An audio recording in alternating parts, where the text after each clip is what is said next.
Hello friends, UPSC Gurukul सहयोग हमारा मंजिल आपकी में आपका स्वागत है। दोस्तों, हम लोग यहाँ लेकर के आए हैं आज एक महत्वपूर्ण टॉपिक जो आपके लिए बहुत ही इम्पोर्टेंट हो जाता है। इस वीडियो को देखने के बाद आपका यहाँ पे एक डर खत्म होगा इतिहास से। जैसा कि यहाँ पे लिखा हुआ है, इतिहास एक परिचय। इसमें उन तमाम चीज़ों के बारे में हम लोग यहाँ आज डिस्कस करने वाले हैं जिससे स्टूडेंट को काफ़ी परेशानी होती है इतिहास को समझने में। तो यदि इस वीडियो को पूरा देख लेते हैं आप सही से, तो आप यह तय मान करके चलिए कि आपके हिस्ट्री से जो भी डर हैं, हिस्ट्री में जो भी कन्फ्यूजन रहते हैं, उन चीज़ों को यहाँ से आप ख़त्म कर पाएंगे। और यहाँ पे बहुत सारी ऐसी बीमारियाँ हैं, आपके दुख और दर्द हैं हिस्ट्री से संबंधित, जो आपके दूर होने वाले हैं। शर्त है कि इस वीडियो को आप पूरा देखें और इसे समझें। इसमें और भी यह बात को लिखा गया है कि परीक्षा में कैसे इतिहास को पढ़े, परीक्षा के लिए इतिहास को कैसे पढ़े, इन चीज़ों के बारे में यहाँ पे हम लोग आज डिस्कस करने वाले हैं। यह बहुत महत्वपूर्ण वीडियो होने वाला है आपके लिए, तो आप यहाँ हमारे साथ बने रहिए। उन तमाम चीज़ों को डिस्कस करेंगे जो आपके इतिहास को अपनी मुट्ठी में करने में आपकी मदद करेगी। तो इस बात को आप यहाँ पे ध्यान में रखते हुए आगे हमारे साथ बने रहिए। चलिए चलते हैं, देखते हैं क्या कुछ महत्वपूर्ण तथ्य हमारे साथ में। आइए देखते हैं। सबसे पहली बात तो है, यहाँ पे हम लोग क्या देखेंगे कि इतिहास के बारे में जो है एक महत्वपूर्ण परिचय यहाँ पे देखना है। सबसे बेसिक बात थोड़ा सा कर लें ताकि इससे आपके सारे कन्फ्यूजन्स धीरे धीरे ख़त्म होंगे और यहाँ से आपका इंटरेस्ट जो है इतिहास के प्रति, हिस्ट्री के प्रति काफ़ी डेवलप होने वाला है। और यह तय मान करके चलिए कि आपके जो एग्ज़ाम में बहुत सारे क्वेश्चंस भी पूछे जाएंगे, तो यहाँ से बहुत सारे आपके क्वेश्चंस भी सॉल्व होने वाले हैं। तो चलिए यहाँ पे हम लोग देखते हैं क्या महत्वपूर्ण तथ्य है हमारे साथ में। सबसे पहली बात तो इतिहास को समझें। और इतिहास के बारे में यदि हम बात करें तो सबसे बड़ी बात है कि इतिहास का जो है सबसे मुख्य बात यहाँ पे देख लें तो सबसे बड़ी बात है कि इतिहास हेरोडोटस ने लिखा था। किसने लिखा था? हेरोडोटस ने लिखा था। मतलब इतिहास के जनक किसे माने जाते हैं? हेरोडोटस को इतिहास का जनक माना जाता है। वहीं इतिहास की यदि शाब्दिक अर्थ की बात करें तो इसको तोड़ करके यदि देखें तो इति, ये इति है और दूसरा है ये हास। इति और हास मिलकर के इतिहास बना। जैसा कि इति का मतलब होता है कैसा? इति का मतलब होता है ऐसा, और हास का मतलब होता है घटित हुआ। मतलब इतिहास का मतलब ये हो गया कि ऐसा घटित हुआ। इन चीज़ों को हम लोगों को समझना है कि इतिहास में वो सारी चीज़ें लिखी हुई है जो किसी न किसी प्रमाणिक स्रोत से वह स्थापित चीज़ है कि ऐसा घटित हुआ, इसका प्रमाण ये है। कुछ उन तमाम प्रमाण और स्रोतों के आधार पे इतिहास को लिखा गया है। तो इस प्रकार से इतिहास में हम ऐसा घटित हुआ इन चीज़ों को देखेंगे।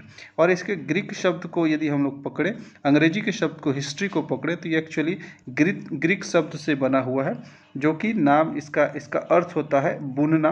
मतलब एक एक चीज़ को जोड़ करके इसे एक लिपिबद्ध करना, तैयार करना या जोड़ना, इसे कह सकते हैं। तो एक तो शाब्दिक अर्थ की बात यहाँ हम लोग कर लिए। शाब्दिक अर्थ के बाद यहाँ पे उन तमाम चीज़ों को भी हम लोग समझेंगे जो इसके अलावा हमें महत्वपूर्ण हो जाते हैं और जो आपके हिस्ट्री में डेवलप होंगे इंटरेस्ट इन चीज़ों से। तो चलिए दोस्तों, हम लोग कुछ अन्य तथ्य को देख लेते हैं कि इतिहास के बारे में अन्य चीज़ों को क्या समझना है हम लोगों को। जैसे कि इतिहास का यदि हम बात करें तो इतिहास में हम लोग प्राचीनता से नवीनता की ओर बढ़ते हैं, कि प्राचीन घटनाओं से लेकर के नवीन घटनाओं की ओर हम लोग बढ़ते हैं इतिहास में। इन्हीं चीज़ों का वर्णन इतिहास के अंदर किया गया है, जैसा कि हेरोडोटस ने इसे लिखा है। ये एक यूनानी इतिहासकार थे। और उसके अलावा यह इसका जो आरंभ माना जाता है, इतिहास का शुरुआत जो है इतिहास का माना जाता है, मुख्य रूप से एशिया में शुरुआत हुआ था। और इसका मुख्य रूप से डेवलपमेंट जो हुआ, विकास जो हुआ, वो यूरोप में माना जाता है। ऐसा यह काफ़ी प्रमाणित बातें हैं जिन चीज़ों को हम लोगों को एक बार ध्यान में रखना है। यदि इतिहास शब्द का प्रयोग की बात करें, इतिहास की बात करें, तो इस शब्द का प्रयोग सबसे पहले अथर्ववेद में हुआ था। कहाँ पे हुआ था? अथर्ववेद में। और अथर्ववेद को जो है वो पढ़ने वाले को कहते हैं पुरोहित। मतलब वेद को जो पढ़ते हैं उनको पुरोहित कहा जाता है। उसमें अथर्ववेद को किसने पढ़ा था? ब्रह्मा ने पढ़ा था। मतलब अथर्ववेद के पुरोहित कौन हो गए? ब्रह्मा। और यहाँ पे इस अथर्ववेद का जितने भी वेद हैं, उन वेदों के उपवेद भी हैं। तो उसमें अथर्ववेद के जो उपवेद हैं उनका नाम है शिल्प वेद। और ये शिल्प वेद किससे संबंधित है? स्थापत्य से, आर्किटेक्चर से। तो इस शिल्प वेद के जो मुख्य रचनाकार हैं, रचयिता हैं, वो विश्वकर्मा माने जाते हैं, शिल्प वेद के रचयिता। इन्हीं चीज़ों के साथ हम आगे बढ़ते हैं, जो कि आप हमारे साथ बने रहिए, तो आपके काफ़ी सारे यहाँ पे कन्फ्यूजन क्लियर होने वाले हैं। जैसा कि अब हम बात करते हैं इतिहास के जो प्रमाणिक स्रोत हैं वो कौन कौन से स्रोत हैं और उसके आधार पे हम लोग किस प्रकार हम लोग इतिहास को समझते हैं। यहाँ पे यदि हम बात करें तो प्रमाणिक स्रोत यहाँ पे देख पा रहे होंगे, जैसा कि हम लोग यहाँ पे देख पा रहे हैं प्रमाणिक स्रोत 3 होते हैं मुख्य रूप से। इतिहास को पढ़ने, समझने और लिखने के लिए 3 प्रमाणिक स्रोत होते हैं, जैसे कि पुरातात्विक स्रोत होते हैं, साहित्यिक स्रोत होते हैं और विदेशी जो विवरण है, मतलब विदेशी जो बहुत सारे यात्री, हम लोग यहाँ पे बात कर रहे हैं भारत के इतिहास के बारे में मुख्य रूप से। तो विदेशी यात्री बहुत सारे आए थे भारत में, चाहे वो व्यापार करने आए हों, चाहे वो यहाँ पे घूमने आए हों या अन्य किसी पर्पज से आए हों। तो ऐसे विदेशी के द्वारा जो विवरण दिया गया भारतीय संस्कृति के बारे में, भारत के इतिहास के बारे में, वह भी एक यहाँ पे स्रोत माना जाता है इतिहास को समझने और पढ़ने का। तो सबसे पहले हम लोग बात करते हैं पुरातात्विक इतिहास की। ये पुरातात्विक इतिहास क्या होता है, पुरातात्विक स्रोत क्या होता है? पुरातात्विक स्रोत ऐसे स्रोत होते हैं जो अभिलेख होता है या मुद्राएं होती हैं, मूर्तियां होती हैं, उत्खनन स्थल होते हैं जैसे हड़प्पा का स्थल, ऐसे कुछ अभिलेख होते हैं जो पुराने समय में लिखा गया है और उनको देख करके, पढ़ करके उस समय की स्थिति को हम लोग क्या करते हैं, इतिहास को लिखते हैं, उसको समझते हैं। मतलब इसमें कुछ लिखा हुआ नहीं होता है पुरातात्विक स्रोत में, सिर्फ अभिलेख टाइप का कुछ ऐसा होता है या मुद्राएं, मूर्तियां होती है जिसको हम लोग देख करके, समझ करके, अपने अनुमान से, अपने भाषाओं में और उसको डिकोड करके इसको हम लोग इतिहास को लिखते हैं, जो कि पुरातात्विक स्रोत है। वहीं साहित्यिक स्रोत की यदि बात करें तो साहित्यिक स्रोत में लिखे हुए चीज़ होते हैं जो काफ़ी प्रमाणिक होते हैं और काफ़ी पुराने समय से यह स्थापित हुआ है। तो साहित्यिक स्रोत की यदि हम लोग बात करें तो इतिहास को लिखने के लिए साहित्यिक स्रोत में धार्मिक साहित्य होता है और एक लौकिक साहित्य होता है। अब ये धार्मिक और लौकिक साहित्य में क्या होता है, धार्मिक में जैसे हो जाते हैं वेद, उपनिषद, अरण्यक, पुराण, स्मृति, रामायण, महाभारत, बौद्ध ग्रंथ, जैन ग्रंथ, ऐसे कुछ धार्मिक साहित्यिक स्रोत हैं जिसके माध्यम से हम लोग इतिहास को समझते हैं और लिखते हैं। वहीं पे लौकिक स्रोत की बात करें तो लौकिक साहित्य में क्या हो जाता है, लौकिक साहित्य में ऐसे ग्रंथ होते हैं जो व्यक्ति के द्वारा लिखा गया, जैसे ऐतिहासिक ग्रंथ होता है, किसी ने लिखा होगा, या किसी का जीवन ग्रंथ है, मतलब किसी का एक ऐसा ग्रंथ है जो जीवन के बारे में कोई किसी ने लिखा होगा। लौकिक मतलब किसी व्यक्ति के द्वारा आसपास के चीज़ों को अपने हिसाब से उसको लिखा है, वैसे ऐतिहासिक ग्रंथ या जीवन ग्रंथ को भी हम लोग लौकिक साहित्य के बारे में जानते हैं, लौकिक साहित्य को मानते हैं, जो कि इतिहास को समझने के लिए ये धार्मिक और लौकिक साहित्य की यहाँ पे चर्चा होती है। धार्मिक साहित्य बहुत महत्वपूर्ण हो जाते हैं, वहीं कभी कभी ऐतिहासिक ग्रंथ और जीवन ग्रंथ जो है वो भी इतिहास को समझने में काफ़ी हमें मदद करता है।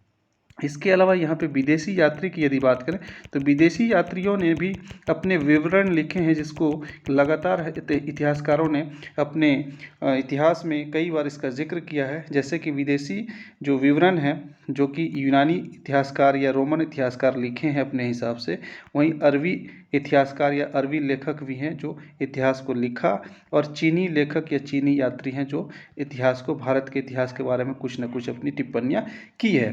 तो इसके बाद यूनानी लेखक की बात करें यदि, जैसे कि टेसियस है, मेगास्थनीज है, डाइमेकस है, प्लिनी है, टॉलमी है, ऐसे ये यूनानी लेखक यहाँ पे हैं। तो ये यूनानी और रोमन लेखक ऐसे हैं। और उसके बाद अरबी लेखक की यदि बात करें तो अल बरूनी, सुलेमान, फिरदौसी, इन सारे इतिहासकारों ने, अरब के इतिहासकारों ने इतिहास के बारे में, भारत के इतिहास के बारे में अपनी टिप्पणियाँ की है। उन्होंने कुछ अपने स्रोत के माध्यम से लिखा है इतिहास को। और वहीं पे चीनी लेखक की बात करें तो जैसे फायान यात्री थे, शुंग यून थे, हुएन स्वांग थे, इत्सिंग थे, ऐसे बहुत सारे महत्वपूर्ण चीनी यात्री भी थे जो इतिहास को, भारत के इतिहास को यहाँ अपने शब्दों में लिखा था। वह भी हमें इतिहास को समझने में काफ़ी मदद करता। तो यहाँ पे हम लोगों ने बात किया है सिर्फ, तो यहाँ पे हम लोग सिर्फ अभी बात कर रहे थे प्रमाणिक स्रोत के बारे में, मतलब इतिहास को किन प्रमाणिक स्रोत के आधार पर लिखा गया। तो पुरातात्विक स्रोत के आधार पर, साहित्यिक स्रोत के आधार पर और विदेशी विवरण के आधार पर भारत के इतिहास को लिखा गया। इस बात को आप ध्यान में रखेंगे। इसके अलावा अन्य बातों को यदि हम लोग समझें तो आगे बढ़ते हैं, देखते हैं महत्वपूर्ण बातें क्या आ जाती है हमारे लिए। कि जैसे यहाँ पे कुछ ग्रंथ की बात की गई, जैसे कि जैन ग्रंथ, बौद्ध ग्रंथ और ऐतिहासिक ग्रंथ, तो उसको भी थोड़ा सा समझ लें ताकि आपका कन्फ्यूजन यहाँ पे क्लियर हो जाए। एक्चुअली क्या होता है, यहाँ पे इस बात को समझें। यहाँ पे सबसे बड़ी बात क्या है कि ग्रंथ जो है मुख्य रूप से जैन ग्रंथ की यदि बात करें तो ये कल्प सूत्र जैन ग्रंथ के अंतर्गत आता है, भगवती सूत्र जैन ग्रंथ है, और अचरांग सूत्र भी ये जैन ग्रंथ है। तो कभी कभी परीक्षा में यहाँ से भी क्वेश्चंस पूछ लिए जाते हैं, इनमें से कौन जैन ग्रंथ नहीं है। तो यहाँ पे जैन ग्रंथ यदि आप जान लें, कल्प सूत्र, भगवती सूत्र, आचरांग सूत्र जो है ये जैन ग्रंथ हैं। वहीं पे बौद्ध ग्रंथ की यदि बात करें तो विनय पिटक, सूत पिटक, अभिधम पिटक, बुद्ध चरितम, महाविशाप, ऐसे जातक, बहुत सारे ऐसे यहाँ पे बौद्ध ग्रंथ माने जाते हैं। इनसे भी आपके क्वेश्चंस बन सकते हैं। तो यहाँ पे ये आपके क्लियरिटी में यहाँ पे दिख रहा होगा कि जैन ग्रंथ कौन कौन से हैं, बौद्ध ग्रंथ कौन कौन से हैं।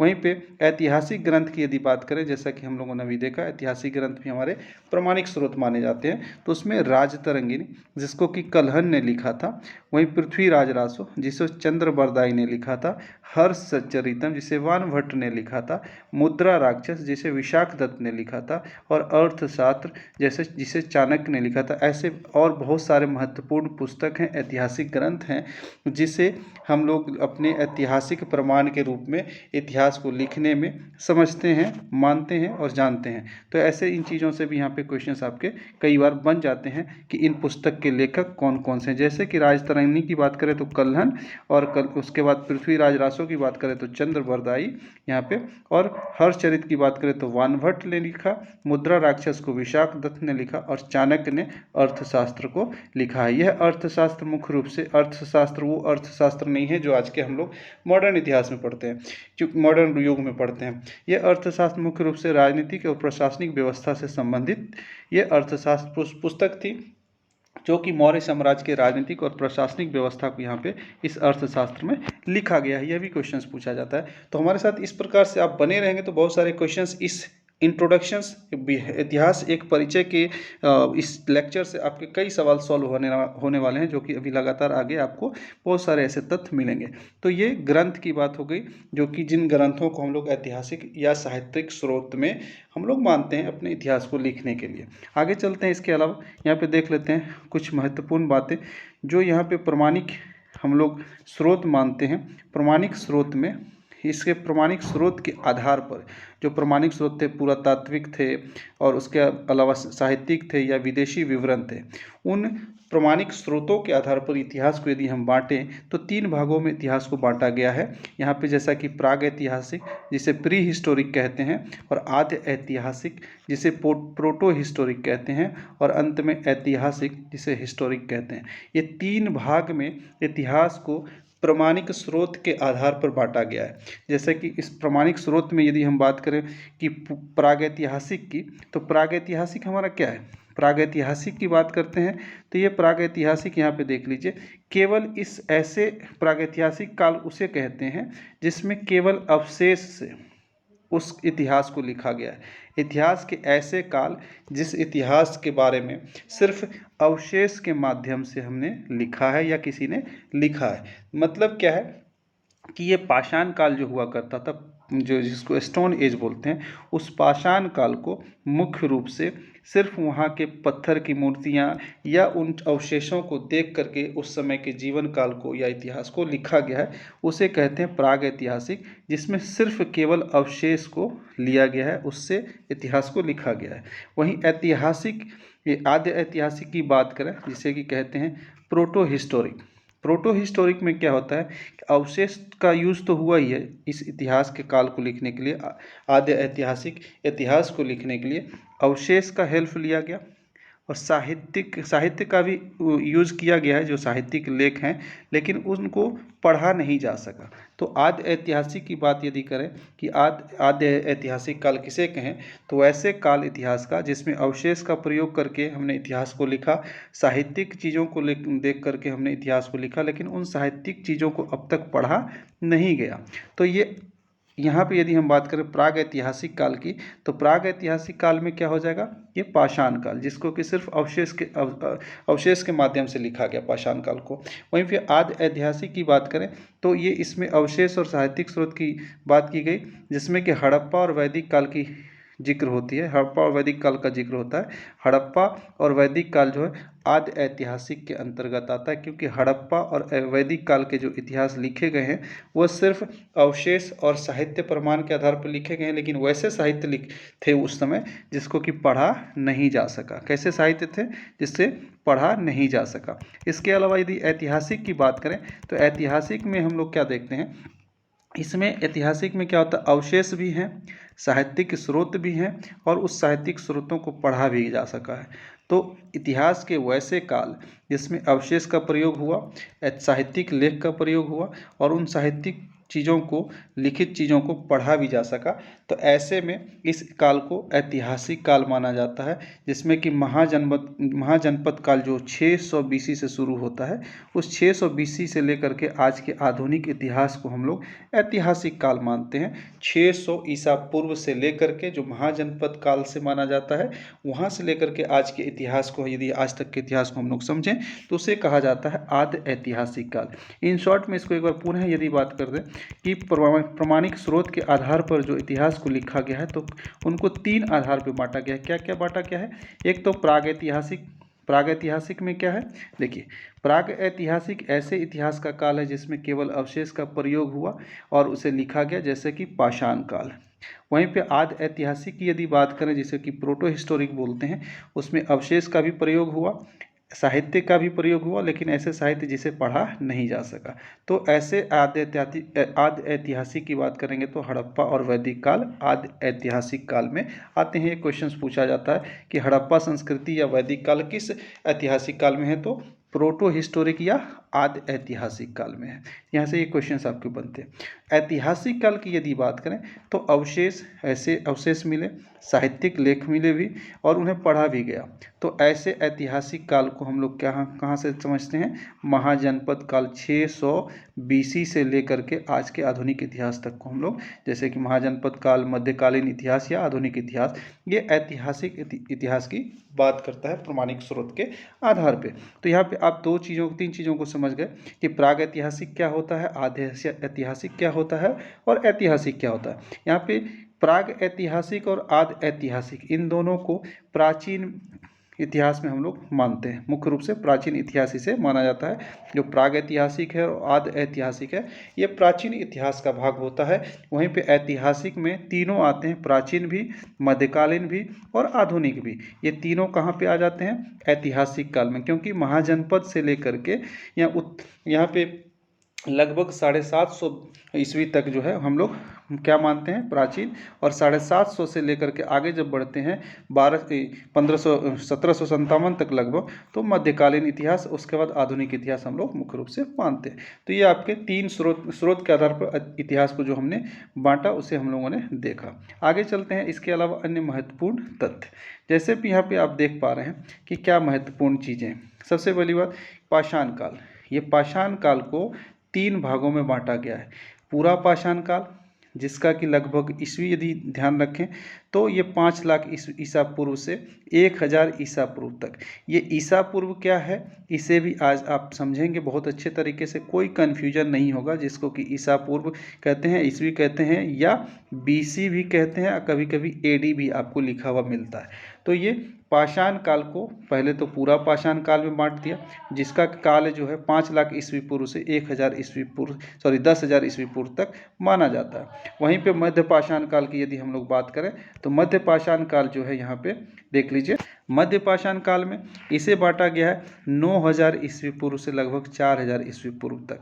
और ये पूरा पाषाण काल और मध्य पाषाण काल, इन दोनों में लोग जो हुआ करते थे, निवासी जो हुआ करते थे, वो शिकारी जीवन जीते थे, शिकार करके अपना जीवन चलाते थे, आखेटक उसको बोला जाता था।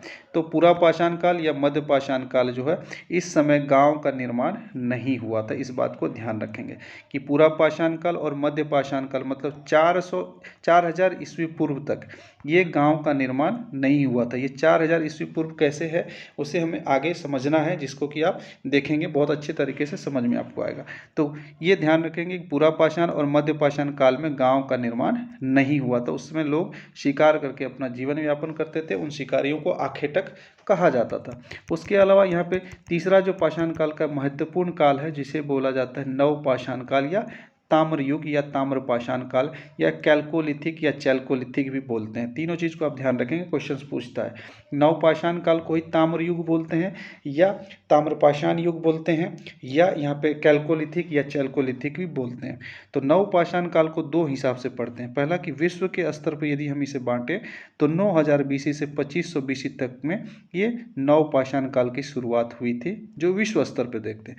लेकिन भारत के संदर्भ में यदि आप देखेंगे तो यहाँ पे 7000 BC से लेकर के 2500 BC की यहाँ पे बात होती है नवपाषाण काल में, और इसके बाद तो हड़प्पा संस्कृति शुरू हो जाती है 2500 BC से।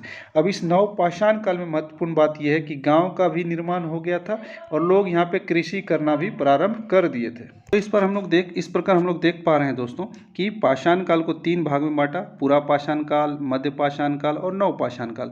इन कालों में पूरा पाषाण और मध्य पाषाण में गांव की शुरुआत नहीं हुई थी, इस बात को ध्यान रखना है। और नवपाषाण काल में या ताम्रपाषाण काल में या तांबा युग में गांव की शुरुआत हो गई थी, कृषि कार्य भी शुरू किए गए थे। यह इंपॉर्टेंट बात है, यहाँ से क्वेश्चंस आपके बनते हैं, ध्यान रखना है इसे। आगे चलते हैं हम लोग अगले तथ्य पे, देखते हैं हमारे बीच में क्या है। यहाँ पे आइए, जैसा कि इसके बाद हम लोग यहाँ पे आपके बहुत बड़े कन्फ्यूजन को क्लियर करने वाले हैं। देख लीजिए यहाँ पे सबसे महत्वपूर्ण बात क्या है कि यहाँ पे आप देखेंगे तो इन चीज़ों को पहले तो समझें कि सबसे पहले BC और AD क्या होता है, ईसा पूर्व क्या होता है और ईस्वी क्या होता है। इस बात को आप यदि समझ गए तो आपके इतिहास में जो 90% बीमारी है, जो डर है, वो खत्म हो जाएगा। इससे आप समझेंगे और यहाँ से क्वेश्चंस भी बनते हैं। इसको आप समझ लीजिए। सबसे पहले बात यहाँ पे देख लीजिए कि यह जो रेखा है, यहाँ पे सबसे बात देख लीजिए, यहाँ पे क्या है, ये एक रेखा है जिसे कि हमें यहाँ पे समझना है और ये किस हिसाब से काल को बांटा गया है, ईस्वी को बांटा गया है, देखेंगे।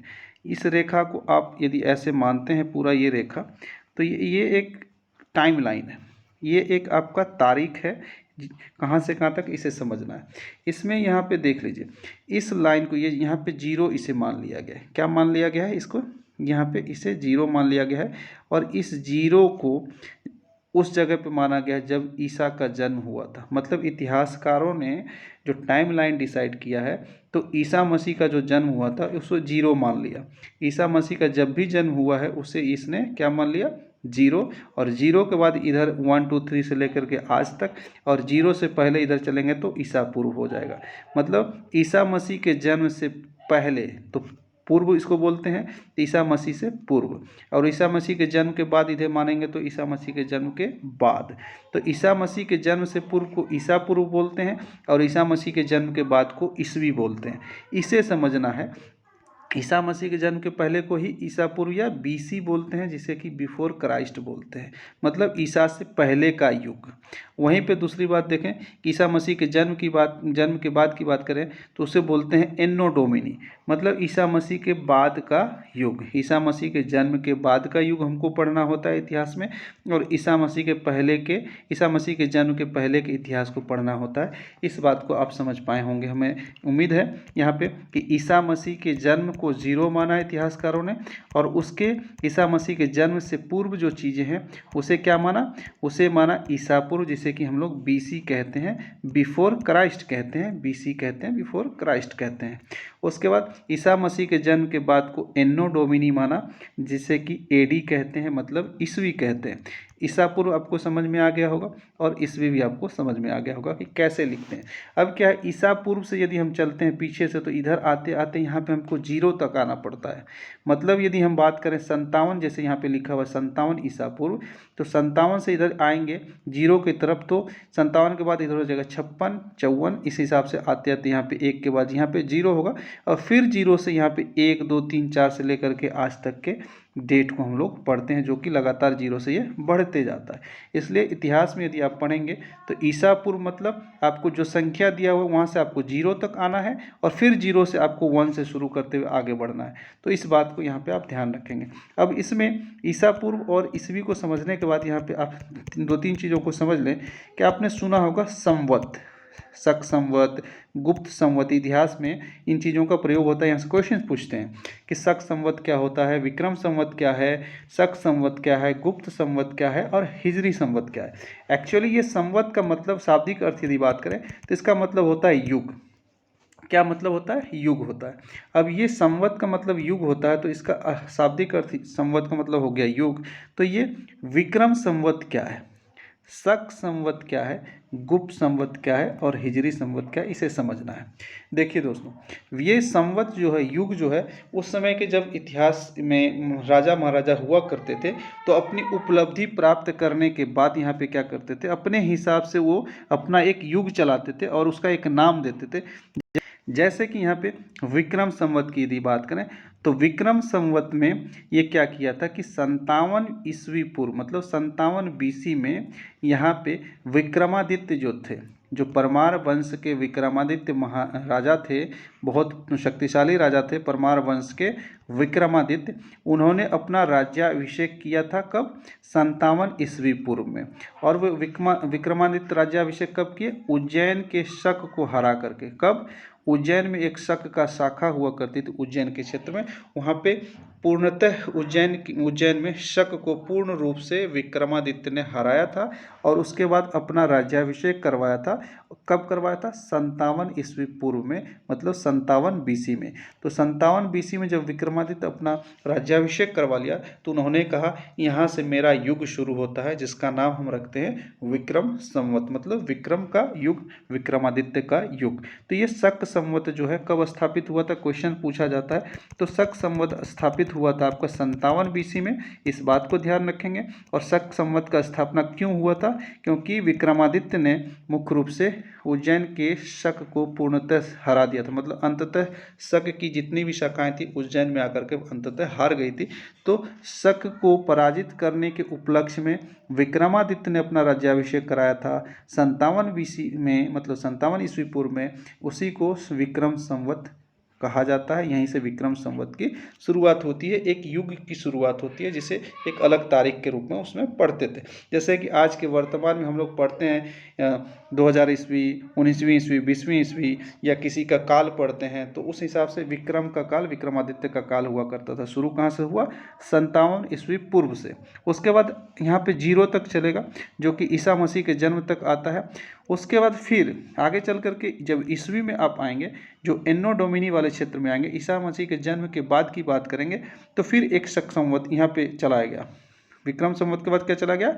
शक संवत चला गया। ये शक संवत क्या होता है, इसे भी समझ लीजिए कि शक संवत की स्थापना कब हुई? 78 एडी में, मतलब 78 ईस्वी में।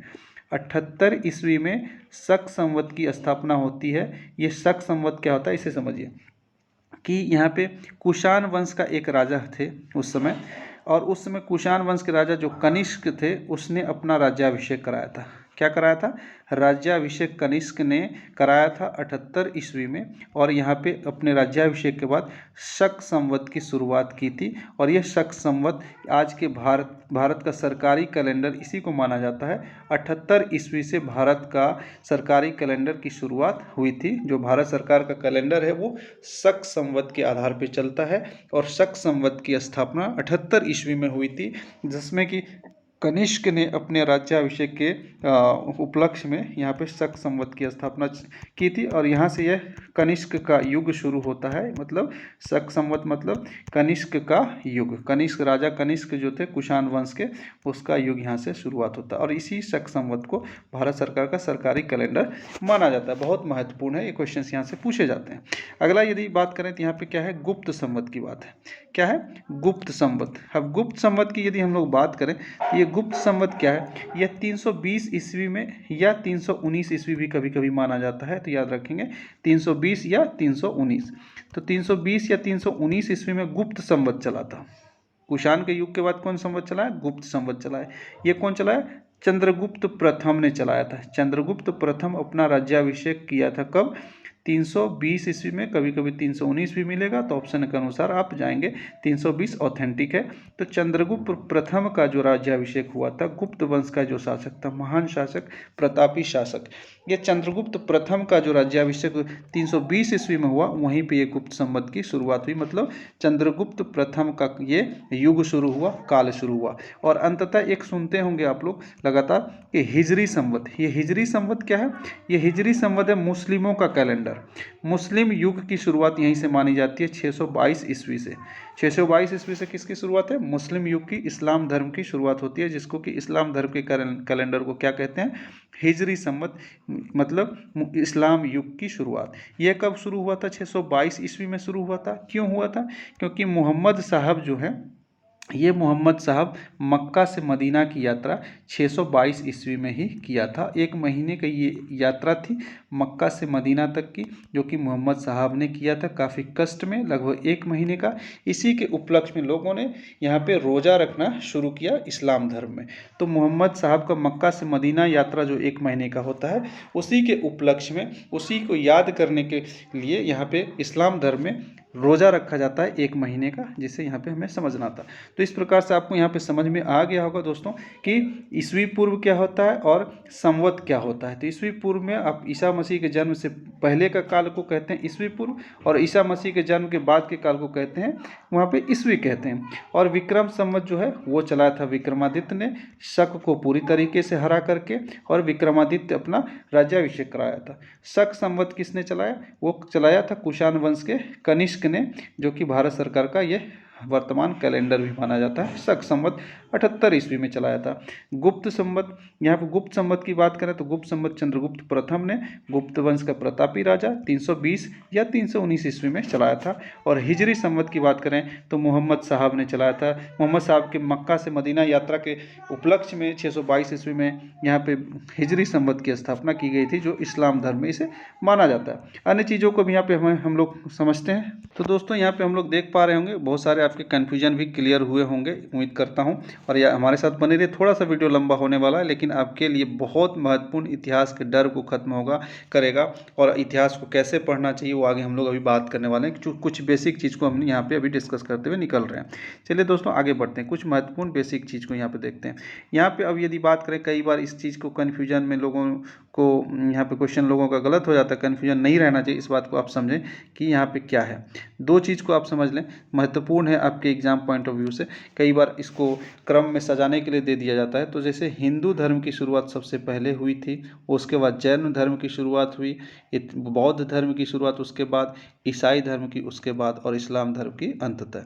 मतलब हिंदू धर्म, तब जैन धर्म, तब बौद्ध धर्म, तब ईसाई धर्म, और तब इस्लाम धर्म। ये यूपीएससी में क्रम में एक बार क्वेश्चन पूछा हुआ है कि यूपीएससी में उसमें दे दिया गया था कि इसको क्रम में सजाएं, या ऐसा क्वेश्चन था कि इसे कौन धर्म, इसमें से कौन धर्म सबसे बाद में स्थापित हुआ, उस क्रम को यहाँ पे समझना था। तो हिंदू धर्म सबसे पहले, जो कि 1750 बीसी से ही हिंदू धर्म की शुरुआत मानी जाती है। उसके बाद जैन धर्म की, बौद्ध धर्म की शुरुआत 528 ईसा पूर्व से मानी जाती है। फिर उसके बाद ईसाई और इस्लाम धर्म की शुरुआत 622 में, जो मोहम्मद साहब का मक्का से मदीना यात्रा था, जिसके उपलक्ष्य में 1 महीने का लोग इस्लाम धर्म में रोज़ा रखते हैं। ये तो एक आपका बात हो गया धर्म की शुरुआत की बात। वहीं पे यहाँ पे देखें, पत्थर युग हुआ था, फिर ताम्र युग मतलब तांबा का युग, फिर कांसा का युग आया था, फिर लोहा का युग आया था। मतलब यहाँ पे क्वेश्चन ये भी पूछ देता है कि किसकी खोज या कौन पहले खोजा गया। पत्थर सबसे पहले, फिर तांबा, फिर कांसा खोजा गया था। उसी क्रम में बीच में सोना भी मिल चुका था, लेकिन लोहा अंत में। तो इस क्रम को समझेंगे। पत्थर के बाद तांबा, तांबा के बाद कांसा, कांसा के बाद सोना, सोना के बाद सोना चांदी यहाँ पे मिल चुका था हड़प्पा सभ्यता में। और उसके बाद लोहा का प्रयोग, लोहा का खोज अंततः कृषि कार्य में महाजनपद काल में हुआ था। इस बात को ध्यान रखेंगे, इसको क्रम को समझेंगे। अब इसमें क्या, पत्थर का जो युग था उसमें गांव नहीं हुआ करते थे, इसे पाषाण काल कहा जाता था, जैसा कि हमने पीछे भी जिक्र किया है। ताम्र युग में, जो ताम्र पाषाण काल है, जिसे वो कैल्कोलिथिक बोलते हैं, चैल्कोलिथिक बोलते हैं, या नवपाषाण काल बोलते हैं, इस काल में, ताम्र युग में, कृषि की शुरुआत भी हो गई थी और गांव भी बसने लगे थे। उसके बाद कांस्य युग की बात यदि करें तो मुख्य रूप से इसमें प्रथम बार शहर की स्थापना हुई थी। जब कांसा का खोज हो गया तो यहाँ पे सबसे पहली बार प्रथम नगरीय सभ्यता की शुरुआत हुई थी। मतलब शहर जिस प्रकार से बसाया जाता है उस हिसाब से शहर की शुरुआत हुई थी, जो कि हड़प्पा काल और वैदिक काल ये माना जाता है। सबसे पहला नगरीय काल किसे कहा जाता है? हड़प्पा का जो काल है। सिंधु सभ्यता जो है, या हड़प्पा की जो सभ्यता है, उसे प्रथम नगरीय सभ्यता कहा जाता है। ये क्वेश्चन यहाँ पे पूछा भी जाता है। इस बात को ध्यान रखेंगे कि कांसा का जब खोज हो गया तो कांसा की खोज के बाद यहाँ पे प्रथम नगरीय सभ्यता की शुरुआत हुई थी, जिसे कि हड़प्पा या सिंधु सभ्यता कहते हैं। उसके बाद अंततः जो कृषि में कृषि के कार्य में जब लोहा का प्रयोग होने लगा, हालांकि कांसा से पहले मतलब हड़प्पा सभ्यता के बाद और महाजनपद के पहले इस बीच में जो वैदिक काल था उसमें लोहा का खोज हो चुका था। लेकिन जब कृषि के कार्य में लोहा का प्रयोग शुरू हो गया तब उस समय से इसे दूसरे नगरीकरण की शुरुआत मानी जाती है। मतलब दूसरा ऐसा काल आया लोहा के प्रयोग जो कृषि में होने लगे, उसके बाद यहाँ पे शहर की स्थापना हुई। मतलब हड़प्पा सभ्यता के बाद दूसरे शहर की स्थापना कब हुई? वो महाजनपद के काल में, जो कि 600 बीसी के आसपास माना जाता है। तो ये 600 बीसी का जो काल है, लगभग 600 बीसी के 600 ईस्वी पूर्व में महाजनपद काल में लोहा का प्रयोग कृषि में हुआ था। यहाँ से यह द्वितीय नगरीकरण की सभ्यता मानी जाती है। बीच में जो हड़प्पा और महाजनपद के बीच का काल है जिसे वैदिक काल कहते हैं, जिसमें ऋग वैदिक और उत्तर वैदिक कहते हैं, तो इस काल में मुख्य रूप से गांव की शुरुआत, गांव का जीवन यापन हुआ करता था। इस बात को भी यहाँ पे समझेंगे। यहाँ से आपके क्वेश्चंस बनते हैं, इसलिए इन चीज़ों को ध्यान से आप सुनते हुए उसको नोट भी कर सकते हैं या आप इसको दोबारा भी देख सकते हैं। दोस्तों आगे चलते हैं कुछ महत्वपूर्ण तथ्य के साथ। यहाँ पे हम लोग देखते हैं कि क्या हमारे साथ यहाँ पे महत्वपूर्ण तथ्य हैं। आइए यहाँ पे जो अन्य चीज़ों को अब समझना है, इस बात को आप ध्यान से सुने ताकि आपके एग्जाम पॉइंट ऑफ व्यू से बहुत ही महत्वपूर्ण हो जाते हैं। मुख्य रूप से यहाँ पे हम भारत के इतिहास की बात करेंगे, तो वो तो कुछ ऐतिहासिक बातें, कुछ बैकग्राउंड में आपके जो इंटरेस्ट डेवलप होने चाहिए या जहाँ से आप लोगों को कन्फ्यूजन होता है, स्टूडेंट को कन्फ्यूजन रहता है, वहाँ से उन बातों को हमने क्लियर कर दिया। अब यहाँ पर हम बात करेंगे क्या? प्राचीन इतिहास, भारतीय इतिहास की बात, जिसको कि हम लोग किस क्रम में पढ़ते हैं और कैसे पढ़ना चाहिए, उस बात को आप यहाँ पे जान पाएंगे। हमारे साथ बने रहिए। यहाँ पे आप देखिए कि इतिहास में क्या क्या बातें हैं। सबसे भारतीय इतिहास को हम लोग 3 भागों में बांट करके पढ़ते हैं, जिसको कि प्राचीन इतिहास कहते हैं, मध्यकालीन इतिहास कहते हैं और आधुनिक इतिहास कहते हैं। तो प्राचीन इतिहास में मुख्य रूप से तो हम पाषाण काल को भी पढ़ते हैं, जो 5 लाख वर्ष से 5 लाख ईसा पूर्व से लेकर के 2500 ईसा पूर्व तक है, उसे भी प्राचीन काल में ही पढ़ते हैं। जो पाषाण काल होता है उसको भी हम लोग जानते हैं। लेकिन मुख्य रूप से प्राचीन काल में जो बहुत महत्वपूर्ण हो जाता है, हमारे परीक्षा उपयोगी तथ्य महत्वपूर्ण निकल करके आते हैं, वो 2500 ईस्वी पूर्व से 750 ईस्वी पूर्व।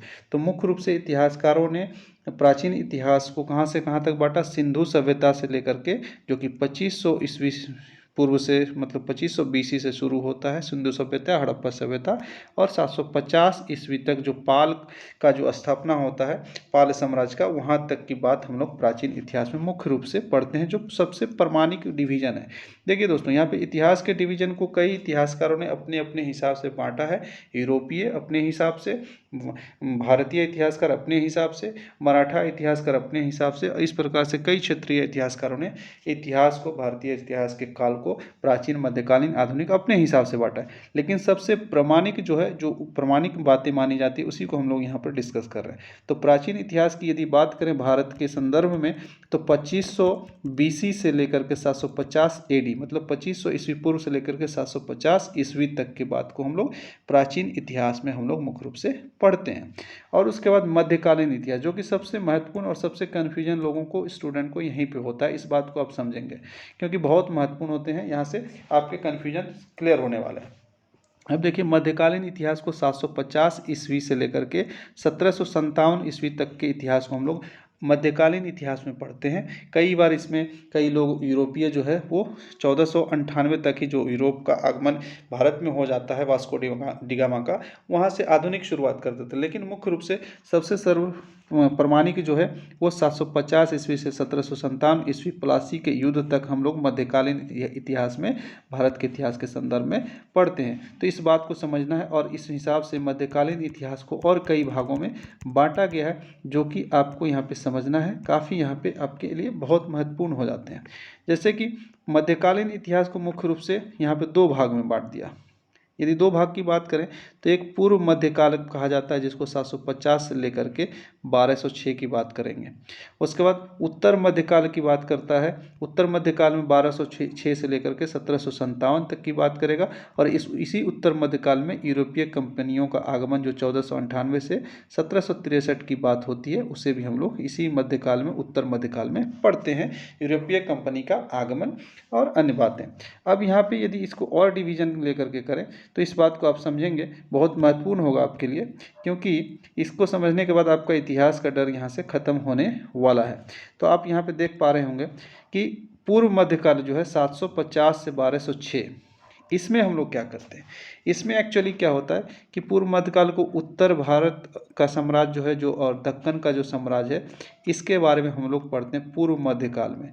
मतलब मध्यकाल के इतिहास में 1206 से पहले ही हम लोग क्या पढ़ लेते हैं, उत्तर भारत का कुछ साम्राज्य है और दक्कन का जो साम्राज्य है। उत्तर भारत के साम्राज्य में सबसे पहले पाल की स्थापना हो जाती है, पाल साम्राज्य की, जो कि 750 ईस्वी में होता है। उसके बाद तीन जो उत्तर भारत का जो प्रमुख तीन साम्राज्य था, पाल साम्राज्य, प्रतिहार और राष्ट्रकूट। तो पाल 750 ईस्वी में, प्रतिहार का जो काल होता है लगभग साम्राज्य होता है 730 से लेकर 909 तक पढ़ते हैं, और राष्ट्रकूट का जो हम लोग पढ़ते हैं वो 916 तक लगभग पढ़ते हैं। तो ये तीन महत्वपूर्ण उत्तर भारत का ये जो साम्राज्य था, पाल, प्रतिहार और राष्ट्रकूट, इसे हम लोग पढ़ते हैं पूर्व मध्यकाल में। मतलब मध्यकाल में पढ़ते हैं लेकिन पूर्व मध्यकाल इसका नाम दिया गया है, जो कि 750 से 1206 का काल है। इसमें एक अन्य जो दक्कन का साम्राज्य, जिसे चोल साम्राज्य कहते हैं, यह चोल साम्राज्य लगभग 850 लेकर 1044 तक चला था, और इसके साथ साथ अन्य छोटे छोटे साम्राज्य भी थे। ये दक्कन के क्षेत्र में, जो दक्षिण भारत का लगभग क्षेत्र होता है, उसमें हम लोग पढ़ते हैं चोल साम्राज्य या अन्य छोटे छोटे साम्राज्य। तो पूर्व मध्यकाल में इन बातों को हम लोग पढ़ते हैं। उत्तर भारत का तीन साम्राज्य, जो कि पाल, प्रतिहार, राष्ट्रकूट और चोल साम्राज्य है, और छोटे छोटे अन्य। साथ ही साथ यहाँ पे 800 से लेकर के मुख्य रूप से बहुत इंपॉर्टेंट हो जाता है भारत के इतिहास के संदर्भ में, 800 से लेकर के 1206 के बीच में राजपूत का काल होता है। जिन राजपूत के काल को हम लोग को समझना है, जैसे कि परमार वंश होता है, चौहान वंश होता है, इन चीज़ों को हम लोगों को समझना है, आगे इसमें डिस्कस करेंगे अभी। तो ये पूर्व मध्यकाल की यदि हम बात करें तो पूर्व मध्यकाल को हम लोग दो भाग में बांट दिए। एक उत्तर भारत के प्रमुख तीन साम्राज्य, पाल, प्रतिहार, राष्ट्रकूट, और दक्कन का साम्राज्य चोल साम्राज्य है, और साथ में 800 से 1206 राजपूत काल। तो ये पूर्व मध्यकाल की बात हो गई। मध्यकाल के एक भाग को हमने समझ लिया फिलहाल यहाँ पे संक्षिप्त में। उसके बाद यहाँ पे उत्तर मध्यकाल में हम लोग क्या पढ़ते हैं। उत्तर मध्यकाल जो है 1206 से 1757, इसमें तो सबसे पहली बात तो यूरोपीय कंपनी का आगमन भी पढ़ लेते हैं, जो कि 1498 से लेकर के शुरू होता है, 1763 तक यूरोपीय कंपनी भारत में आती है। उसके अलावा यहाँ पे सबसे महत्वपूर्ण मुस्लिम काल इसे माना जाता है। उत्तर मध्यकाल को देखिए, पूर्व मध्यकाल को राजपूत काल माना जाता है। क्या माना जाता है? पूर्व मध्यकाल को राजपूत काल। ये है पूर्व मध्यकाल, राजपूत काल, ठीक है। और उत्तर मध्यकाल को क्या माना जाता है? ये मुस्लिम काल माना जाता है, जो कि महत्वपूर्ण है आपके लिए। तो इसमें मुस्लिम काल को भी दो भागों में बांट करके हम लोग पढ़ते हैं। वो क्या है? यहाँ पे एक होता है सल्तनत काल, जिसमें आप सुल्तानों के इतिहास को पढ़ते हैं। बहुत सारे सुल्तान हुआ करते थे हमारे भारतीय इतिहास में, तो सल्तनत काल उसका नाम दिया गया है, जिसमें सुल्तान बहुत सारे आते हैं, जिसको हम लोग डिटेल में अभी देखेंगे। तो सल्तनत काल का कार्य जो है वो साम्राज्य 1206 से लेकर के 1526 तक था। ये बाबर जब तक नहीं आए थे तब तक का ये सल्तनत काल के इतिहास को हम लोग पढ़ते हैं, जो मुस्लिम काल का एक भाग था। सल्तनत काल 1206 से 1526, इसका इतिहास लगभग जो है 320 वर्ष का रहा था। इसको भी आप ध्यान में रखेंगे, लगभग 320 वर्ष का ये इतिहास सल्तनत काल का था। वहीं पे दूसरा जो है मुगल काल हम लोग पढ़ते हैं उत्तर मध्यकाल में। मुस्लिम काल का एक मुगल काल है, जो कि भारतीय इतिहास के लिए बहुत महत्वपूर्ण हो जाते हैं। यह बाबर के आगमन से लेकर के 1757, जो कि प्लासी का युद्ध हुआ था, उस युद्ध तक की बात हम लोग यहाँ पे पढ़ते हैं मुस्लिम काल में। उत्तर मध्यकाल में 1526 से लेकर के 1757, और ये मुगल काल का जो कार्य था, साम्राज्य था, लगभग 332 वर्ष का ये साम्राज्य था। तो यहाँ पर मूल बात यह समझना है कि सल्तनत काल का कार्य जो है ये छोटा था, किससे? मुगल से। तो मुगल काल बड़ा था, लगभग 332 वर्ष का, और सल्तनत काल जो है वो लगभग 320 वर्ष का ये काल था। इस बात को हम लोग समझ पाए होंगे। तो आइए आगे बढ़ते हैं, हम इसमें अन्य चीज़ों को भी समझते हैं दोस्तों। यहाँ पे देखिए, इसके बाद हम यदि प्राचीन काल को बात करते हैं कि प्राचीन काल को कैसे पढ़ना चाहिए, किस क्रम में समझना चाहिए, ताकि आपको एग्जाम में या आपके परीक्षा की तैयारी में बहुत मददगार होगा, इस बात को समझिए। सबसे पहली बात तो प्राचीन काल हम लोगों ने देखा कि 2500 BC से 750 ईस्वी तक जब पाल की स्थापना भारत में होती है, उससे पहले तक की हम बात प्राचीन काल में मुख्य रूप से पढ़ते हैं, लेकिन पाषाण काल को भी हम लोग इंक्लूड कर लेते हैं। तो मुख्य रूप से यहाँ पे हम लोग बात करेंगे हड़प्पा सभ्यता से लेकर के पाल के स्थापना से पूर्व तक की बात प्राचीन काल में। तो इसमें क्या क्या पढ़ना होता है? सबसे बड़ी बात है कि हड़प्पा सभ्यता को पढ़ते हैं जो कि सिंधु सभ्यता कहलाती है। इसका कार्य यदि है तो इसे हम 2500 BC से लेकर के 1500 BC तक के चीज़ को हम लोग पढ़ते हैं हड़प्पा सभ्यता में, जिसे सिंधु घाटी सभ्यता भी कहा जाता है। इसी को प्रथम नगरीय सभ्यता भी कहा जाता है। यहाँ पे ईस्वी को भी ध्यान में रखेंगे ताकि आपके एग्जाम में यहाँ से क्वेश्चंस नहीं छूटे।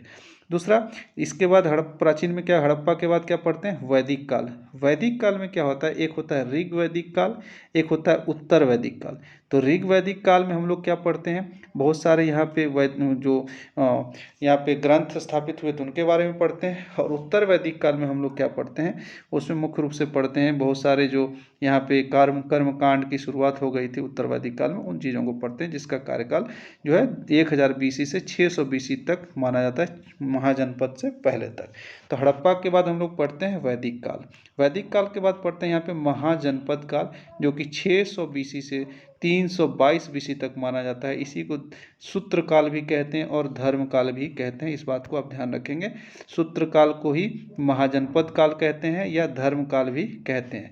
तो ये सूत्र काल और धर्म काल में हम लोग मुख्य रूप से बहुत सारे धर्म स्थापित हुए थे, जैसे बौद्ध धर्म, जैन धर्म वगैरह, ये सब इन चीज़ों को हम लोग महाजनपद के काल में देखते हैं। और इसी को द्वितीय नगरीकरण कहा जाता है। हड़प्पा सभ्यता को प्रथम नगरीकरण की सभ्यता कही जाती है और महाजनपद काल को द्वितीय नगरीकरण की सभ्यता कही जाती है, क्योंकि हड़प्पा के बाद ये जो लोहा का प्रयोग कृषि में हुआ था वो महाजनपद के काल में हुआ था और द्वितीय नगरीकरण की स्थापना हुई थी। वैदिक काल में मुख्य रूप से गाँव का जीवन यापन होता था, ग्रामीण सभ्यता वैदिक काल में थी।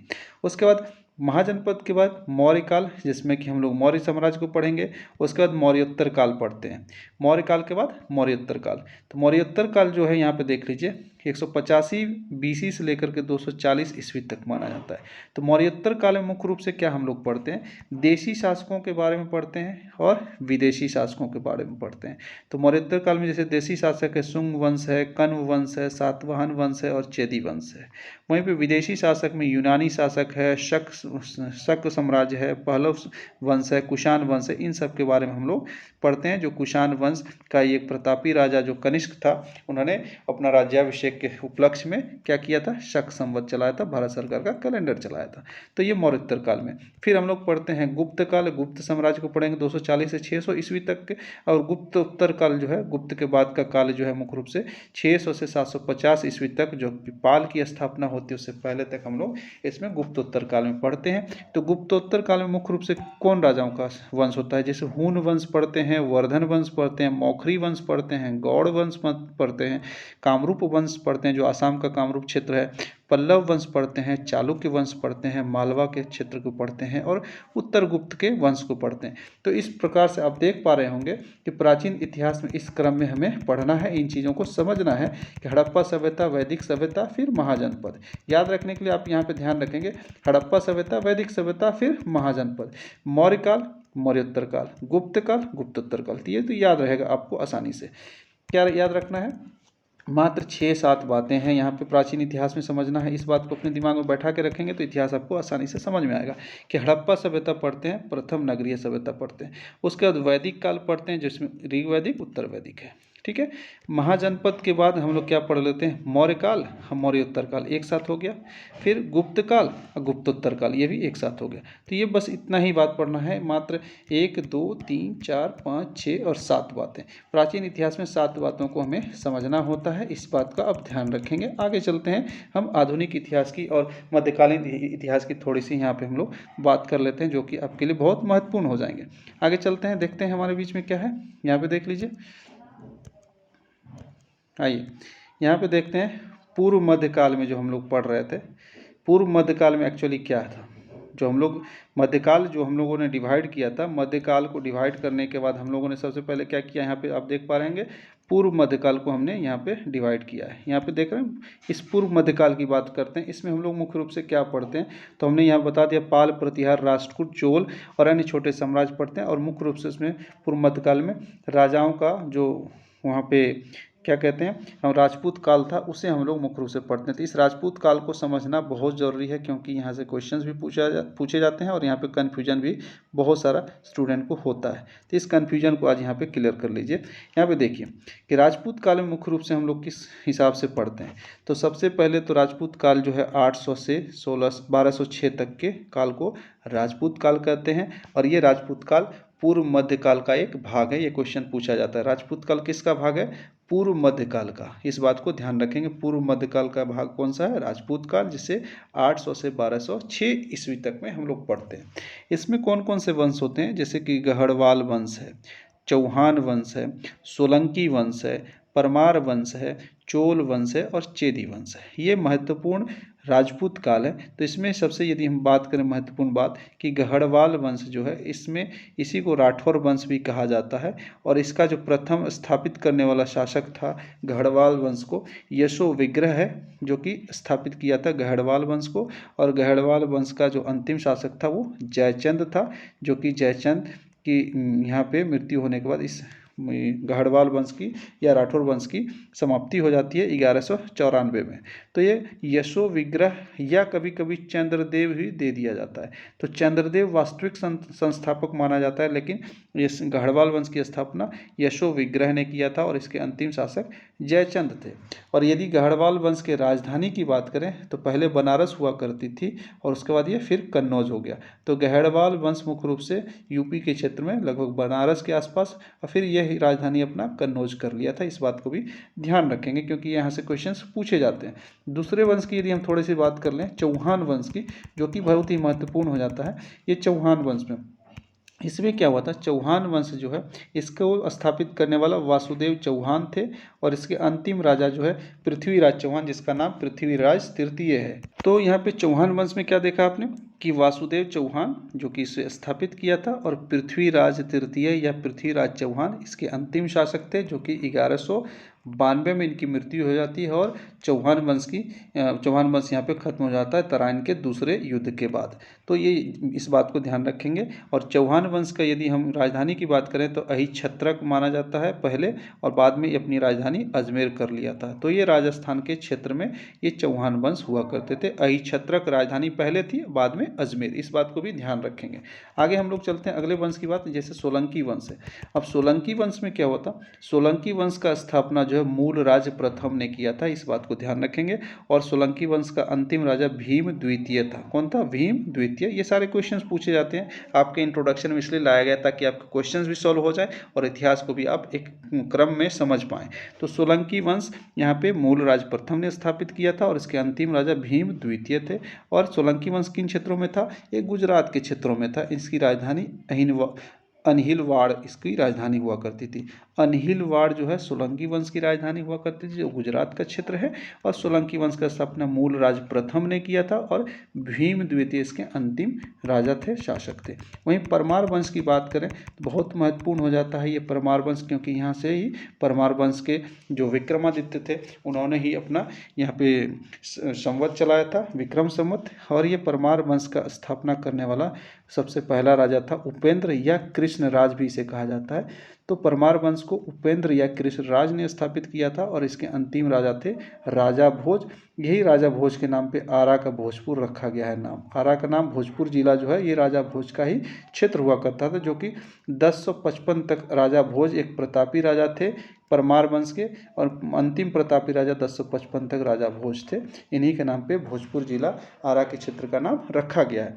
और यहाँ पे यदि बात करें इसकी राजधानी की, तो पहले इसकी राजधानी उज्जैन हुआ करती थी, फिर इस उज्जैन से इसको चेंज करके धारा कर दिया था, जो कि मध्य प्रदेश का एक क्षेत्र है धारा। उज्जैन से धारा अपनी राजधानी परमार वंश ने किया था। उसके बाद अन्य वंश की बात कर दें, जैसे चंदेल वंश, जो कि महत्वपूर्ण उतना नहीं है लेकिन हम लोगों को क्रम में थोड़ा सा समझना है। तो चंदेल वंश, इसकी स्थापना नन्नुक ने की थी, और इसकी राजधानी जो है, इसकी राजधानी चंदेल वंश की राजधानी कई बार पूछी जाती है। इस बात को ध्यान रखेंगे कि इसकी राजधानी जेजाभुक्ति, क्या नाम था इसकी राजधानी का नाम, जेजाभुक्ति, जो कालिंजर के क्षेत्र में है। कालिंजर के क्षेत्र में जेजाभुक्ति एक क्षेत्र था, इसकी राजधानी जेजाभुक्ति या कालिंजर, जो यूपी के पास है। उसके बाद इसके क्षेत्र को कालिंजर या जेजाभुक्ति को बदल करके खजुराहो कर दिया था। एक्चुअली खजुराहो सबसे पहले इसकी राजधानी हुआ करती थी शुरू में, खजुराहो के बाद इसने जेजा भुक्ति किया जो कालिंजर के पास यूपी के पास है, जो कि महुआ जिले में पड़ता है। इस बात को भी ध्यान रखेंगे कि चेदी वंश की राजधानी पहले खजुराहो हुआ करती थी, जो मध्य प्रदेश में खजुराहो है। उसके बाद इसकी राजधानी जेजा भुक्ति हो गई और फिर कालिंजर के क्षेत्र में इसी जेजा भुक्ति को कहा जाता है कालिंजर। ये यूपी का क्षेत्र है जो महुआ के आसपास का क्षेत्र है।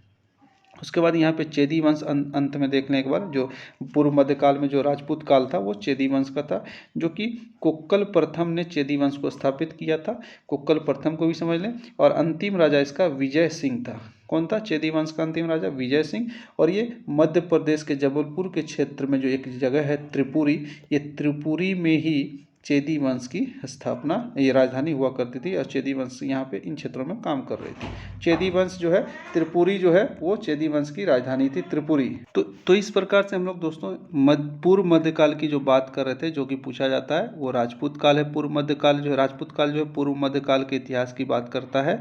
मध्यकालीन इतिहास में 800 से लेकर के 1206 ईस्वी में, जिसमें गढ़वाल वंश हमने देखा, चौहान वंश, सोलंकी वंश, परमार वंश, चेदी वंश और चंदेल वंश और चेदी वंश।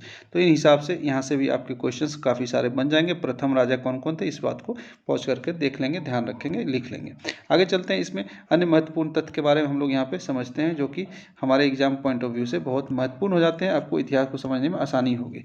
मध्यकाल के बाद यदि हम अगली बात करते हैं यहाँ पे, तो हम लोग चलते हैं मध्यकाल के अन्य चीज़ों को समझते हैं। उत्तर मध्यकाल में हम लोग किस बात को समझते हैं?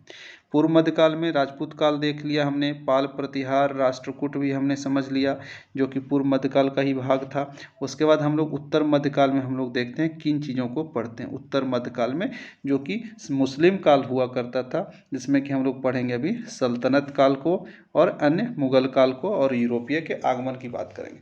तो यहाँ पे देख लीजिए, बहुत महत्वपूर्ण हो जाता है आपके लिए उत्तर मध्यकाल। उत्तर मध्यकाल जो पहला हम लोग सल्तनत काल पढ़ते हैं, जिसमें सुल्तान लोग हुआ करते थे, जिसका कि काल है 1206 से लेकर के 1526 तक, बाबर के आक्रमण से पूर्व तक का। ये लगभग 320 वर्ष के इतिहास को बताता है। और यहाँ पे ये जो इसमें सल्तनत काल में मुख्य रूप से 5 यहाँ पे वंश हुआ करता था। पहला था गुलाम वंश, इसी को ममलूक वंश भी कहते हैं। दूसरा था खिलजी वंश, तीसरा था तुगलक वंश और चौथा था सैयद वंश और अंतिम लोदी वंश। तो सल्तनत काल में मात्र 5 वंश हुए। इस बात को ध्यान रखना है कि गुलाम वंश, खिलजी गुलाम वंश या ममलूक वंश। पूछता है गुलाम वंश किसका नाम है? ममलूक वंश का। या ममलूक वंश किसका नाम है? गुलाम वंश का। तो ये गुलाम वंश या ममलूक वंश, खिलजी वंश, तुगलक वंश, सैयद वंश, लोदी वंश, ये क्रम में पूछा जाता है। इसको क्रम में सजाने के लिए या कभी कभी पूछ दिया जाता है कौन पहले या कौन बाद में स्थापित हुए थे। इस बात को यहाँ पे ध्यान रखना है। तो इस यहाँ पे 5 वंश हुए थे सल्तनत काल में। उसके जैसे हम गुलाम वंश की यदि बात करें, तो गुलाम वंश की स्थापना लगभग 1206 से लेकर के यहाँ पे देख पा रहे हैं 1206 से लेकर के 1290 तक चला था गुलाम वंश। और इसके संस्थापक थे कुतुबुद्दीन ऐबक और अंतिम राजा थे क्यूमर्स। इस बात को ध्यान रखेंगे। गुलाम वंश या ममलूक वंश का संस्थापक कुतुबुद्दीन ऐबक और अंतिम राजा क्यूमर्स थे। वहीं खिलजी वंश की यदि बात करें, तो खिलजी वंश जो है 1290 से 1320 ईस्वी तक चला था।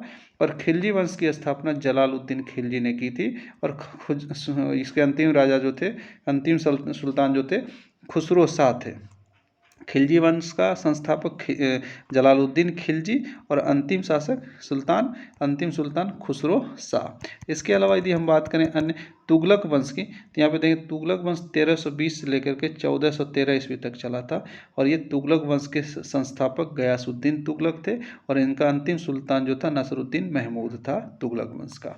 वहीं पे सैयद वंश की यदि बात करें, तो ये 1414 से लेकर के 1451 तक का ये इनका साम्राज्य था।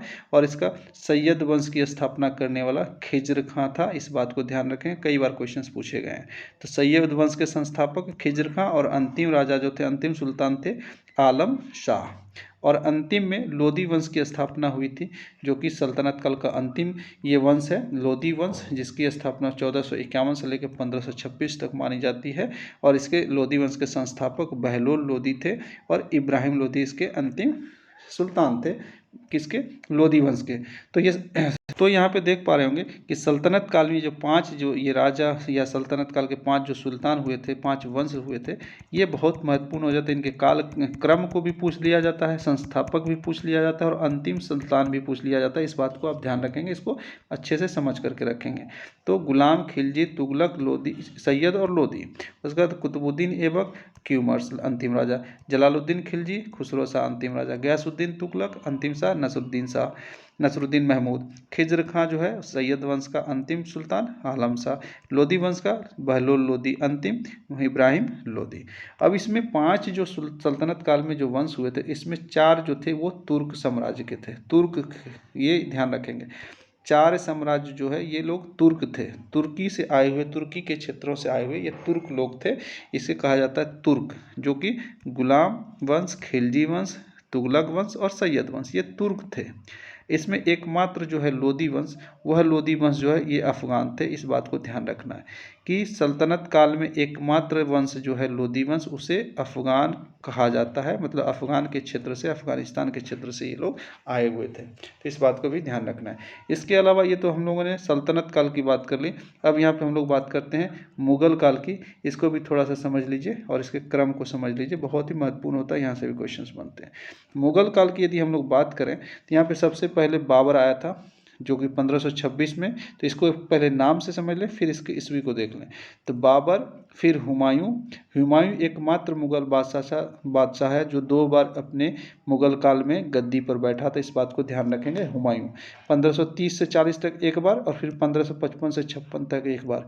बीच में यहाँ पे इनका शासन खत्म हुआ था। मुगल का शासन कुछ समय के लिए यहाँ पे खत्म हो गया था, जिसमें कि अफगान की तरफ से जो है बिहार के क्षेत्र का एकमात्र व्यक्ति, जो कि दिल्ली सल्तनत का वहाँ पे सुल्तान बना था, उस समय यहाँ पे हुमायूं का कार्यकाल या मुगल का कार्य बंद हो गया था, ख़त्म हो गया था। इस बात को भी यहाँ पे समझना होगा। तो इस समय यहाँ क्या हुआ था कि जो हुमायूं का, जो मुगल के समय हुमायूं का जो कार्यकाल था, उस समय क्या हुआ था, यहाँ पे सूर्य वंश की स्थापना हो गई थी कुछ समय के लिए। जो 1540 तक, 1530 से 40 तक तो हुमायूं थे, लेकिन फिर बीच में यहाँ पे सूर्य वंश की स्थापना हो गई थी, जो शेर शाह सूरी या शेर खां जिसे कहा जाता है, सूरी वंश की स्थापना इसने कर लिया था। और दिल्ली सल्तनत का एकमात्र बिहार के क्षेत्र का राजा, दिल्ली सल्तनत का भारतीय लेकिन अफगान था, ये शेर शाह सूरी। तो शेर शाह सूरी यहाँ पे स्थापित कर लिया था अपना राज, और 1555-56 में फिर बाद में हुमायूं यहाँ पे आया था। तो बाबर के बाद हुमायूं, हुमायूं के बाद अकबर, अकबर के बाद जहांगीर, जहांगीर के बाद शाहजहां, शाहजहां के बाद औरंगजेब। यह औरंगजेब तक का जो मुगल शासन था, ये बहुत महत्वपूर्ण था और बहुत शक्तिशाली था। और जैसे ही औरंगजेब की मृत्यु हो जाती है, उसके बाद मुगल साम्राज्य का पतन धीरे धीरे शुरू हो जाता है और मुगल साम्राज्य यहाँ से कमज़ोर होना शुरू हो जाता है और मुगल साम्राज्य धीरे धीरे पतन की ओर चला जाता है। तो औरंगजेब की मृत्यु 1707 में हो जाती है। उसके बाद यहाँ पे शुरू होता है बहादुर शाह प्रथम का काल, फिर जहांदार शाह, फर्रुखसियर, फिर मोहम्मद शाह, अहमद शाह, आलमगीर द्वितीय, शाह आलम द्वितीय, अकबर द्वितीय, बहादुर शाह द्वितीय। इसको थोड़ा सा ध्यान में यदि आप याद रखने के लिए समझें, इस बात को देखिए यहाँ पे कैसे समझना है। बाबर, हुमायूं, अकबर, जहांगीर, शाहजहां, औरंगजेब, ये लगभग सबको याद रहता है। इसमें बाबर, अकबर जो है लगभग 49 वर्ष का शासन रहा था और औरंगजेब का भी शासन लगभग 49 वर्ष का रहा था। इस बात को ध्यान रखेंगे। तो बाबर, हुमायूं, अकबर, जहांगीर, शाहजहां, ये क्रम में पूछ दिया जाता है, तो याद रखेंगे, ये याद भी हो जाता है। बाबर, हुमायूं, अकबर, जहांगीर, शाहजहां, औरंगजेब। लेकिन यहाँ पे दिक्कत आता है नीचे वाले को याद करने में। औरंगजेब के बाद जो शासक होते हैं, मुगल शासक होते हैं, उनको याद करने में थोड़ा सा दिक्कत होता है। तो यहाँ पे एक चीज़ ध्यान रखेंगे, मैं आपको थोड़ा सा हिंट कर रहा हूँ कि जैसे यहाँ पे एक फिक्स कर लीजिए फर्रुखसियर को। अब फर्रुखसियर के इधर बाएं साइड देख लीजिए, दाएं साइड देख लीजिए और फर्रुखसियर के बाएं साइड देख लीजिए। तो इसमें क्या है, यहाँ पे ध्यान रखेंगे क्या होता है कि देखिए फर्रुखसियर यहाँ पे आप इसको केंद्र बिंदु मान लीजिए। तो फर्रुखसियर से पहले 2 शाह आते हैं, एक आते हैं बहादुर शाह और दूसरा जहांदार शाह। और फर्रुखसियर के बाद 2 और शाह आते हैं, मोहम्मद शाह और अहमद शाह। इस बात को ध्यान रखेंगे। अब यहाँ पे क्या मैं कहना चाह रहा हूँ कि फर्रुखसियर को बीच में ले लीजिए, फर्रुखसियर के पहले 2 शाह और फर्रुखसियर के बाद 2 शाह, मतलब बहादुर शाह, जहांदार शाह, इधर मोहम्मद शाह और अहमद शाह। तो ये 4 शाह से रिलेटेड आपके हो जाएंगे फर्रुखसियर के बाएं और फर्रुखसियर के दाएं, जो 2-2 4 बहादुर शाह, जहांदार शाह, मोहम्मद शाह और अहमद शाह आपको ध्यान में रह जाएगा। उसके बाद अन्य चीज़ को कैसे याद रखेंगे इस बात को समझिए। उसको याद रखने के लिए थोड़ा सा ट्रिक यहाँ पर लगा लीजिए। ऐसे बहुत सारे शॉर्टकट ट्रिक्स भी हैं लेकिन दिमाग में बैठ जाता है, आप दिमाग में थोड़ा सा इसको रखेंगे तो यहाँ पे देख लीजिए कैसे है कि शाह के बाद क्या होता है, 4 द्वितीय आते हैं। आलमगीर द्वितीय, शाह आलम द्वितीय, अकबर द्वितीय और बहादुर शाह द्वितीय। ये बहादुर शाह द्वितीय अंतिम राजा थे, मुगल शासक, अंतिम मुगल शासक जो 1857 में इनका पूरा हमेशा के लिए मुगल साम्राज्य का पतन हो जाता है। मुगल बादशाह बहादुर शाह द्वितीय या बहादुर शाह जफर के समय में। यहाँ पे 2 महत्वपूर्ण बात मैं आपको यहाँ पे बता देना चाहता हूँ। क्या कि सबसे पहली बात तो है कि यहाँ पे देख लीजिए, फर्रुखसियर एक पहला ऐसा शासक मुगल शासक था जिसका राज्याभिषेक बिहार के क्षेत्र में हुआ था। पहला मुगल शासक कौन था जिसका राज्याभिषेक बिहार में हुआ, वो हुआ फर्रुखसियर का। वहीं पे दूसरी बात यदि ध्यान रखेंगे तो शाह आलम द्वितीय जो है, ये शाह आलम द्वितीय जिसका असली नाम अली गौहर है, इस शाह आलम द्वितीय का भी राज्याभिषेक बिहार में हुआ था। ये दूसरे मुगल हैं, पहला मुगल फर्रुखसियर, दूसरा मुगल कौन है, शाह आलम द्वितीय। लेकिन इस बात को बहुत गौर से समझ ले कि अंग्रेज के संरक्षण में एकमात्र शासक थे, मुगल बादशाह थे शाह आलम द्वितीय, जिनका राज्याभिषेक बिहार में हुआ था। किसके संरक्षण में, अंग्रेज के संरक्षण में। तो अंग्रेज के संरक्षण की बात करेगा तो प्रथम मात्र एक हो जाएगा शाह आलम द्वितीय, कि अंग्रेज के संरक्षण में शाह आलम द्वितीय एकमात्र मुगल बादशाह था जिसका राज्याभिषेक बिहार में हुआ था। ठीक है। और यदि सिर्फ मुगल की बात करेगा तो पहला मुगल था फर्रुखसियर, राज्याभिषेक बिहार में। दूसरा मुगल था शाह आलम द्वितीय जिसका राज्याभिषेक बिहार में। तो बिहार में 2 मुगल बादशाह का राज्याभिषेक हुआ था, इस बात को भी ध्यान रखेंगे। इसके अलावा यहाँ पे यदि आगे हम बढ़े तो हम यूरोपीय कंपनी के आगमन की बात करते हैं, जहाँ से आपके क्वेश्चन बहुत पूछे जाते हैं और बहुत महत्वपूर्ण हो जाते हैं, इस बात को समझेंगे। तो इस क्रम में जिस क्रम में आपको मैं लगातार बता रहा हूँ, उस क्रम में इतिहास को पढ़ने की कोशिश करेंगे, समझने की कोशिश करेंगे, तो बहुत हेल्पफुल होगा, मददगार होगा। यहाँ पे अब देखते हैं क्या है, हम लोग पढ़ते हैं यूरोपीय कंपनी के बारे में। थोड़ा सा देख लीजिए यहाँ पे यूरोपीय कंपनी कब बनी थी, कब आई थी और कब गई थी, और कहाँ पे इनका प्रथम कोठी स्थापित हुआ था। यहाँ से क्वेश्चंस बनते हैं, महत्वपूर्ण हो जाता है आपके एग्जाम पॉइंट ऑफ व्यू से। यूरोपीय कंपनियां मुख्य रूप से 7 आई थी, यहाँ पे देख पा रहे हैं।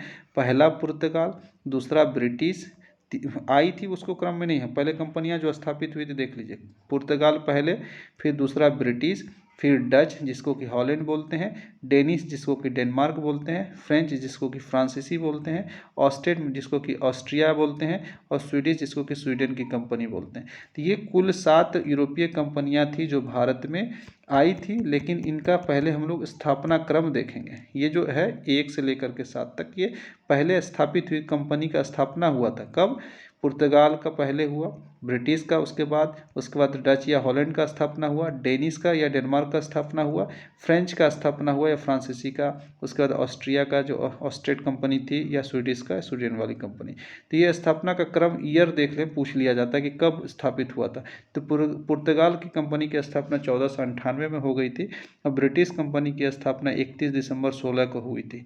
लेकिन इसका आने का क्रम अलग हो जाएगा, इस बात को ध्यान रखेंगे। तो यहाँ पे इसलिए यहाँ पे लिखा गया है कि पुर्तगाल सबसे पहले स्थापित हुई, फिर ब्रिटिश 31 दिसंबर 1600 को ये स्थापित हो गई थी महारानी एलिजाबेथ के चार्टर के द्वारा।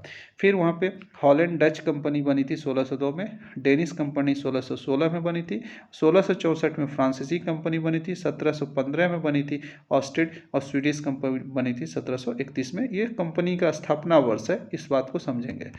लेकिन यहाँ पे आगमन जो हुआ था, आगमन के वर्ष को यदि ध्यान रखेंगे, या पहले क्रम को समझ लीजिए, ये 1 से लेकर 7 तक हम लोग पढ़ते हैं, 1 2 3 4 5 6 7। लेकिन थोड़ा सा आगमन के क्रम में थोड़ा सा अपनी गिनती को भूल जाइएगा, उसके क्रम को थोड़ा समझिए। 1 और 2 और 3 को यहाँ पे क्या कीजिए, चेंज कर दीजिए। 1 तो एज इट इज है जो पुर्तगाल आया था, 2 की जगह पे 3 कीजिए, 3 की जगह पे 2 कर दीजिए। तो हम लोग यहाँ पे कैसे गिनती करेंगे, 1 3 2 4 5 6 7, इस क्रम में ध्यान रखें। तो यहाँ पे मैं ये कहना चाह रहा हूँ कि अंग्रेज तीसरे नंबर पे आए थे, कंपनी स्थापित हुई थी दूसरे नंबर पे। यहाँ पे देखिए, पुर्तगाल पहले स्थापित हुआ और 1498 में पुर्तगाल भारत आ गया था पहले बार। लेकिन ब्रिटिश जो स्थापित हुआ था 1600 में 31 दिसंबर 1600 को, लेकिन आया था 1608 में ये 3 नंबर पे आया था। मतलब इससे पहले यहाँ पे कौन आ गया था, डच आ गए थे, हॉलैंड वाले 1602 में स्थापित हुई थी, उससे पहले ही 1596 में ही डच भारत में आ गए थे। तो क्रम में आगमन का क्रम पूछेगा तो डच पहले आ जाएगा और ब्रिटिश 3 पे आएगा। स्थापना ये क्रम सही है, और यहाँ पे सिर्फ 2 और 3 को डच और ब्रिटिश को आगमन के क्रम में चेंज कर लेंगे। उसके बाद एज इट इज है, जो कि यहाँ पे डेनमार्क 1616 में स्थापित हुआ था, 1600 में भारत आ गए थे। फिर फ्रेंच 1664 में स्थापित हुआ था, 1664 में 5वें क्रम में यहाँ पे फ्रेंच आ गया था। ऑस्ट्रेट 1715 में और स्वीडिश 1731 में, ये इस क्रम में आए थे। तो यहाँ पे सिर्फ डच और अंग्रेज को थोड़ा सा इंटरचेंज कर लेंगे तो आपका आगमन क्रम क्लियर हो जाएगा। उसके बाद यहाँ पे क्वेश्चन पूछा जाता है प्रथम कोठी कहाँ स्थापित हुआ था। जो महत्वपूर्ण है उस बात को यहाँ पे समझ लीजिए। यहाँ पे देख लीजिए प्रथम कोठी स्थापित, जैसे पुर्तगाल का प्रथम जो कोठी स्थापित हुआ था वो 1503 ईस्वी में हुआ था, और ये कोचीन में हुआ था, इस बात को ध्यान रखेंगे। उसके बाद ब्रिटिश का जो कोठी स्थापित हुआ था वो 1608 में स्थापित हुआ था मसूलीपट्टनम में, लेकिन उसके बाद यहाँ पे 1611 और 1613 भी यहाँ पे ध्यान रखना है। क्यों? कि अंग्रेज की जो कंपनी हुई थी स्थापित 1608 में, ये सूरत में सबसे पहले स्थापित हुआ था 1608 में, लेकिन ये अस्थायी था। फिर 1611 में क्या हुआ था, मसूलीपट्टनम में, तमिलनाडु का क्षेत्र है मसूलीपट्टनम, वहाँ पे ये स्थापित हो गया था अस्थायी कंपनी। ब्रिटिश की पहली अस्थायी कंपनी कहाँ स्थापित हुई थी, मसूलीपट्टनम में 1611 में, इस बात को ध्यान रखेंगे। और लेकिन सूरत में अस्थायी रूप से स्थापित हो गया था कब, 1608 में, जो कि महत्वपूर्ण है, पूछा जाता है। और यदि पूछ दे सूरत में अस्थायी कंपनी कब स्थापित हुआ तो 1613 में। इन तीनों बातों को ध्यान रखना है। फिर से मैं रिपीट कर दे रहा हूँ कि ब्रिटिश कंपनी जो अपनी जो स्थापित की थी यहाँ पे भारत में, वो 1608 में सूरत में, जो कि अस्थायी था। लेकिन सूरत में अस्थायी 1613 ईस्वी में स्थापित कर लिया था। लेकिन पूछ दे ब्रिटिश पहली कंपनी अपनी कहाँ पे स्थापित की थी, तो तमिलनाडु के 1611 में, तमिलनाडु के मसूलीपट्टनम में। इस बात को बहुत अच्छे से याद रखेंगे। उसके बाद यहाँ पे पूछा जाता है डच या हॉलैंड की कंपनी जिसका प्रथम कोठी मसूलीपट्टनम में ही स्थापित हुआ था, और ये 1605 में स्थापित हुआ था।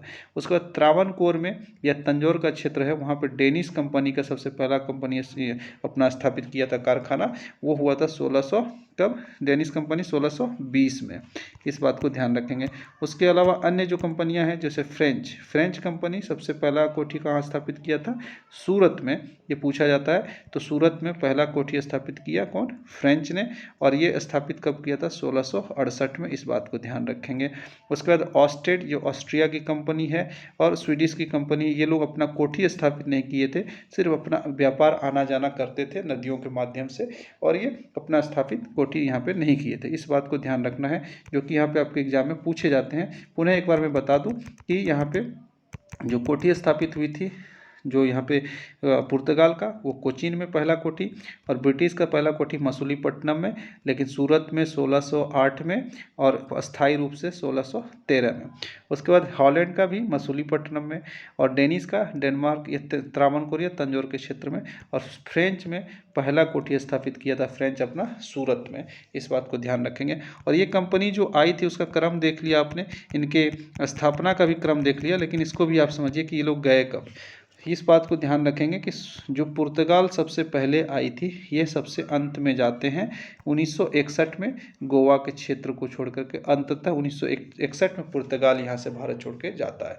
लेकिन ब्रिटिश चले गए थे 1947 में, डच चले गए थे 1759 में। इस बात को याद रखेंगे कि 1759 में बेदरा का एक युद्ध हुआ था, उसमें अंग्रेजों ने डच को हराया था, और इस बेदरा के युद्ध में ये हार करके चले गए थे। बेदरा के युद्ध में डच यहाँ से, कहाँ से, भारत छोड़ करके 1759 में। उसके बाद यहाँ पे डेनिश जो डेनमार्क है, ये भी चले गए थे बाद में, बीच में ही छोड़ करके। और मुख्य रूप से फ्रेंच जो है, मुख्य प्रतिद्वंदी फ्रेंच था, जो कि 1763 में ये फ्रेंच भी यहाँ से चले जाते हैं। जो ब्रिटिश के साथ में तृतीय कर्नाटक युद्ध जब चल रहा था, तो उसमें फ्रांस का जो हार हो जाता है वांडीवास के युद्ध में। वांडीवास के युद्ध में 1760 में ये हार हो जाती है, और तृतीय युद्ध कर्नाटक का जो समाप्त होता है 1763 में। तो 1763 के बाद फ्रेंच फ्रेंच यहाँ पे वापस चला जाता है भारत छोड़ करके। तो मुख्य बात यहाँ दो याद रखेंगे, ब्रिटिश का जो है मुख्य बात क्या याद रखना है कि पुर्तगाल जो है, पुर्तगाल को वैवाहिक संबंध से मैनेज कर लिया गया था और 1961 तक गोवा के क्षेत्र में रहा था। अंततः 1961 में ये भारत छोड़ के गया, पहली आई और अंत में गई। मुख्य प्रतिद्वंदी यहाँ पे डच था जो हॉलैंड वाला, और फिर फ्रेंच था। तो हॉलैंड को कहाँ बेदरा के युद्ध में 1759 में हरा करके भगा दिया भारत छोड़ करके, और फ्रेंच को हरा गया वांडीवास के युद्ध में, वहाँ पे अंग्रेजों ने वांडीवास के युद्ध में, तृतीय कर्नाटक युद्ध में हरा करके इसे भेज दिया। तो इस बात, इन सभी चीज़ों को हम लोग डिटेल में देखेंगे जब आगे हम लोग पढ़ेंगे। तो आगे हम लोग बढ़ते हैं, इसमें क्या अन्य महत्वपूर्ण तथ्य है।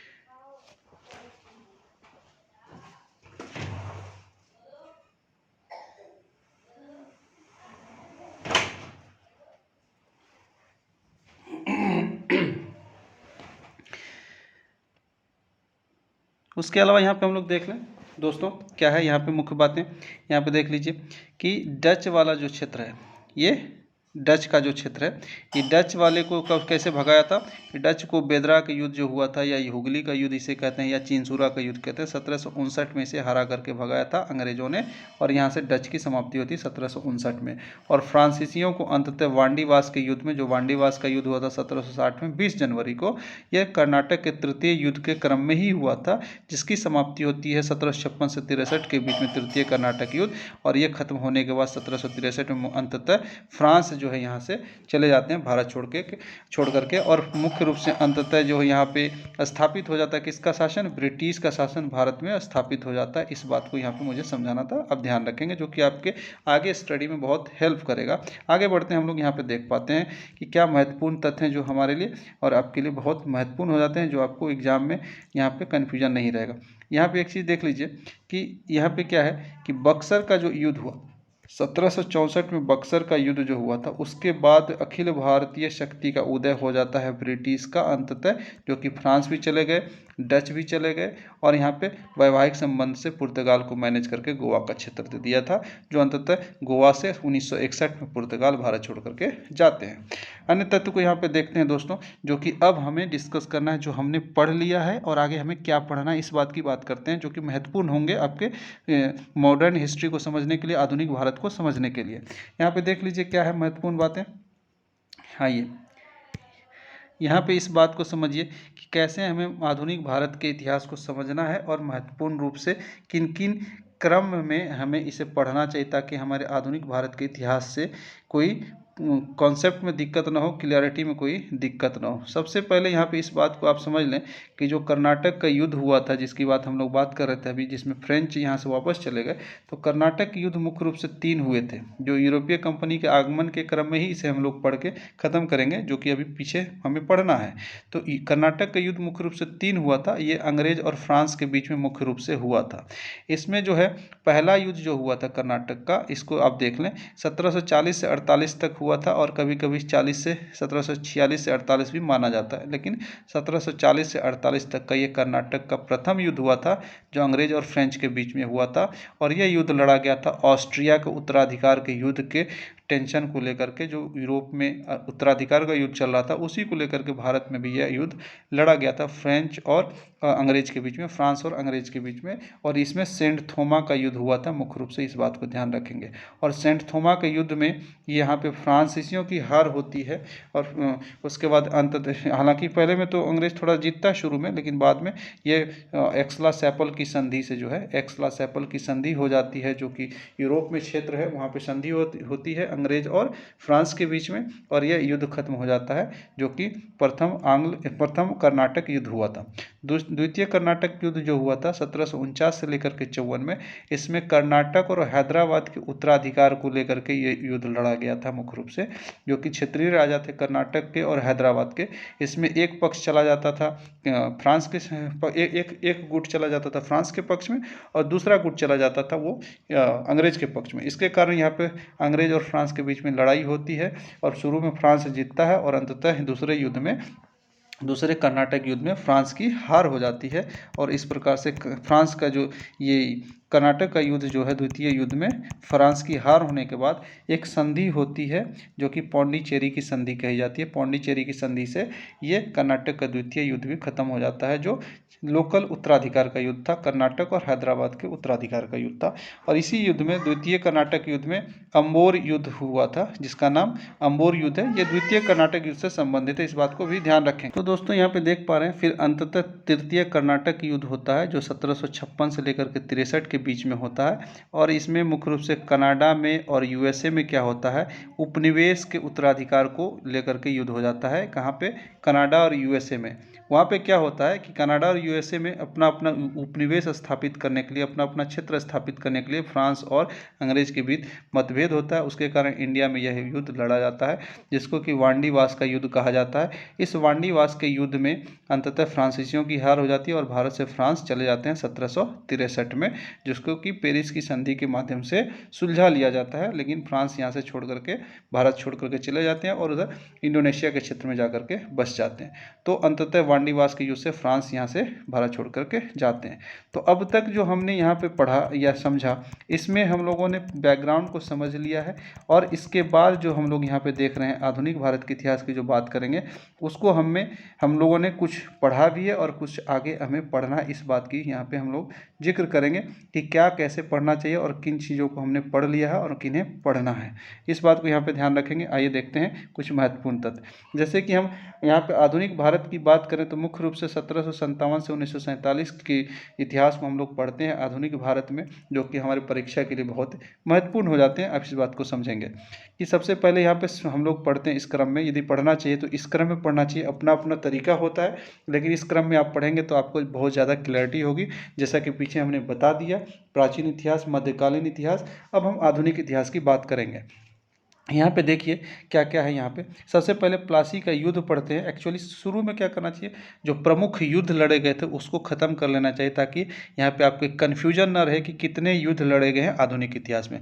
मुख्य रूप से जो जहाँ से क्वेश्चंस बनते हैं, मुख्य रूप से 10 से 11 युद्ध हुए थे, इसको हम लोग पहले पढ़ लेते हैं ताकि यहाँ से क्लियर हो जाता है आधुनिक भारत का अन्य चीज़ों को समझने में। तो प्लासी का युद्ध सबसे पहले 1757 में 23 जून को लड़ा गया था। उसके बाद बक्सर के युद्ध को हम लोग पढ़ते हैं 22 अक्टूबर 1764 को। उसके बाद इलाहाबाद की संधि बक्सर युद्ध के बाद हो जाता है, जैसे कि इलाहाबाद की संधि के बाद यहाँ पे मुख्य रूप से ब्रिटिश का प्रभुत्व स्थापित हो जाता है पूरे भारत के क्षेत्रों के लिए। तो इस बात को हमें समझना होता है 1765 की इलाहाबाद की संधि से, जो कि 2 संधियाँ हुई थी, 12 अगस्त और 16 अगस्त 1765 को। इसी क्रम में हम लोग क्या पढ़ लेते हैं, बंगाल के जो महत्वपूर्ण नवाब हुआ करते थे उस समय, अंग्रेजों के समय में, तो बंगाल के नवाब को भी पढ़ लेते हैं, जिसमें कि 1717 से शुरू होता है और 1775 तक बंगाल के नवाब रहते हैं, उनके बारे में पढ़ते हैं। जिसमें कि प्रथम बंगाल का नवाब मुर्शिद कुली खां था और अंतिम मुबारक उद्दौला। इन चीज़ों को भी हम लोग यहाँ पे पढ़ करके आगे निकलते हैं।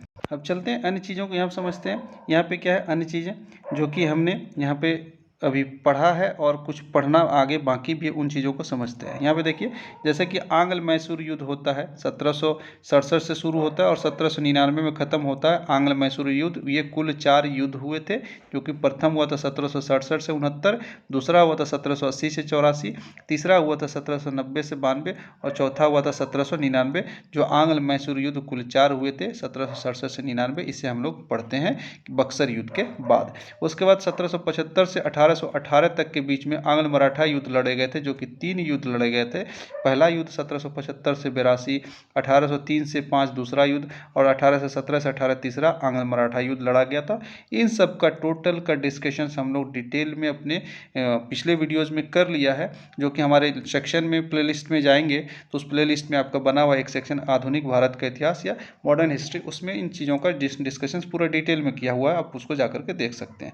मराठा युद्ध के बाद हम लोग बढ़ते हैं यहाँ पे क्या, आंग्ल नेपाल युद्ध के बारे में थोड़ा सा। विदेश नीति ब्रिटिश की होती है, जो कि आंग्ल नेपाल युद्ध होता है, फिर आंग्ल बर्मा युद्ध होता है, आंग्ल अफगान युद्ध होता है और आंग्ल तिब्बत युद्ध होता है। ये 4 युद्ध विदेशों में लड़े गए थे उस समय ब्रिटिश के द्वारा। तो पहले हम लोग आंग्ल नेपाल पढ़ लेते हैं, जो कि 1814 से लेकर के 16 के बीच में लड़ा गया था। मात्र 1 युद्ध हुआ था और इसी को गोरखा युद्ध भी कहा जाता है, इस बात को भी समझेंगे। गोरखा युद्ध में सुगौली की संधि होती है 4 मार्च 1816 को, और नेपाल युद्ध खत्म हो जाता है। उसके बाद हम लोग इस बीच में आंग्ल सिख युद्ध पढ़ लेते हैं। आंग्ल सिख युद्ध का क्या होता है, इसमें दो आंग्ल सिख युद्ध लड़े जाते हैं 1845 से लेकर 1849 में। पहला 1845-46, दूसरा 1848-49। तो आंग्ल सिख युद्ध जो है यह अंतिम युद्ध भारत में लड़ा गया था ब्रिटिश के द्वारा, और भारत के क्षेत्र को अधिकार के लिए जो अंतिम युद्ध लड़ा गया था वो आंग्ल सिख युद्ध ही था अंग्रेजों के द्वारा। इस बात को आप ध्यान रखेंगे। और इसके बाद अन्य जो युद्ध लड़े गए थे वो विदेशों में, मतलब अंग्रेज के द्वारा भारत को कब्जा करने के लिए जो युद्ध अंतिम लड़ा गया वो आंग्ल सिख युद्ध था, जो कि लड़ा गया 1845 से लेकर 1849 में। अंततः 1849 में अंग्रेजों ने पंजाब पर कब्जा कर लिया था 29 मार्च 1849 को। उसके बाद यहाँ पे कुछ अन्य युद्ध है जो कि बर्मा युद्ध है। आंग्ल बर्मा युद्ध 1824 से लेकर के 1886 में लड़ा जाता है अलग अलग क्रम में, जो कि 3 युद्ध आंग्ल बर्मा युद्ध हुए थे। जो कि पहला युद्ध 1824 से 26, दूसरा 1852 से 53 और तीसरा 1885 से 86। ये 3 युद्ध आंग्ल बर्मा युद्ध पढ़े हम लोग देखते हैं और हमने पढ़ लिया। अब यहाँ पे देखेंगे आंग्ल अफगान युद्ध, ये भी 3 युद्ध लड़े गए थे जो कि 1839 से लेकर 1922 तक अलग अलग क्रम में होता है। तो पहला 1839 से 42, दूसरा 1878 से 80 और तीसरा 1919 से 22 में।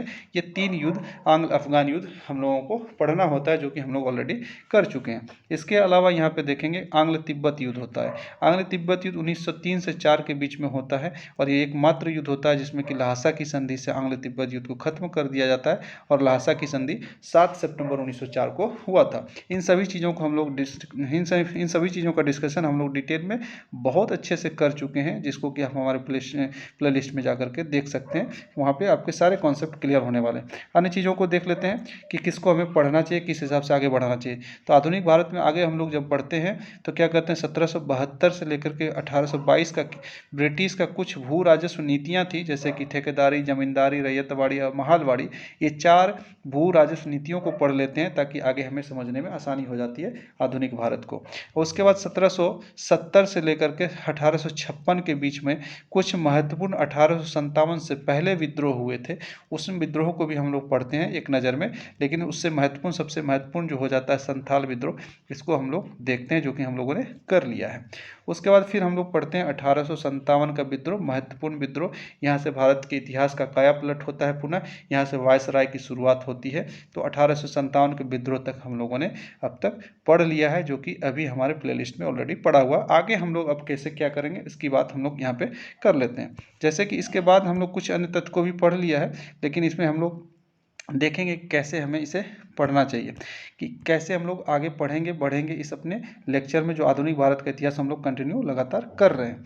यहाँ पे देखिए, अब हम इसमें कुछ छोटे छोटे तथ्य, जैसे कि अवध है, 1722 से लेकर 1856 का अवध का एक कार्यकाल था, इसको भी बीच में कभी कर लेंगे, लेकिन इसे नहीं समझेंगे तो भी आपको आधुनिक भारत के इतिहास में फिलहाल दिक्कत नहीं होगा, लेकिन बीच में कभी इस अवध के क्षेत्र को भी हम लोग पढ़ लेंगे, इस क्रम को भी पढ़ेंगे।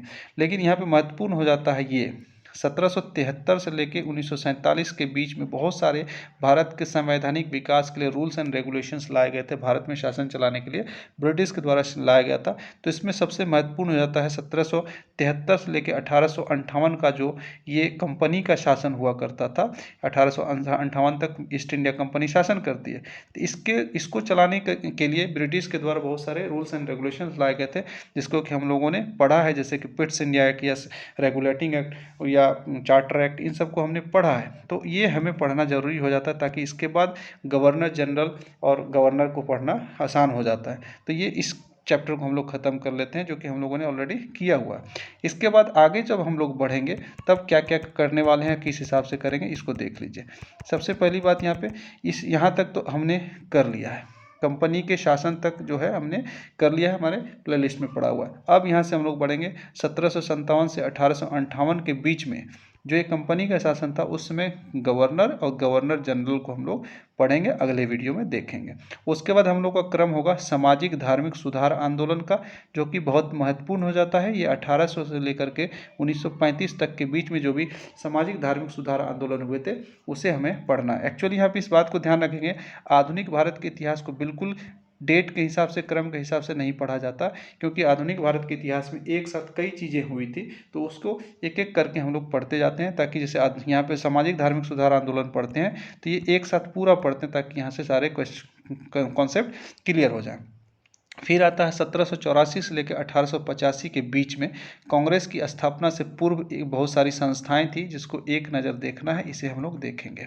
उसके बाद 1885 से लेकर 1905 तक का इतिहास हम लोग पढ़ते हैं। जो प्रथम स्वतंत्रता का जो चरण था उसको हम पढ़ते हैं, कांग्रेस की स्थापना से लेकर राष्ट्रीय आंदोलन का जो प्रथम चरण है उसको हम लोग पढ़ते हैं, जिसमें यहाँ पे हम लोग यह भी देख लेंगे कि कांग्रेस के पूरे अधिवेशन 1947 तक जो हुए थे उसको भी इसी में हम लोग खत्म कर लेंगे, ताकि कांग्रेस का पूरा चैप्टर खत्म हो जाए, ताकि ये आपको आगे पढ़ने में भी मदद करेगा।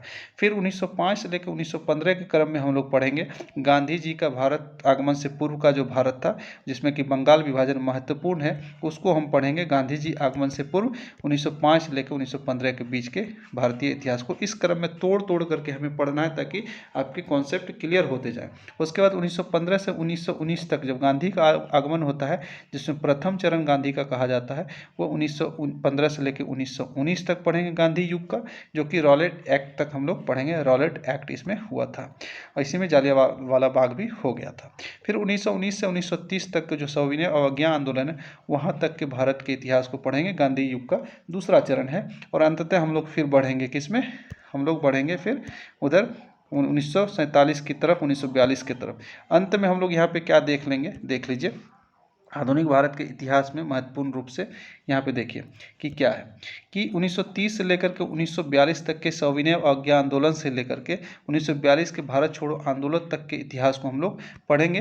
1942 से पहले तक की बातों को पढ़ लेंगे, जो कि बहुत महत्वपूर्ण हो जाता है समझने के लिए, ये इस क्रम में पढ़ेंगे। फिर 1942 से लेकर 47 तक के इतिहास को, भारत छोड़ो आंदोलन को पूर्णतः स्वतंत्रता तक हम लोग इसमें पढ़ते हैं, जो गांधी युग था।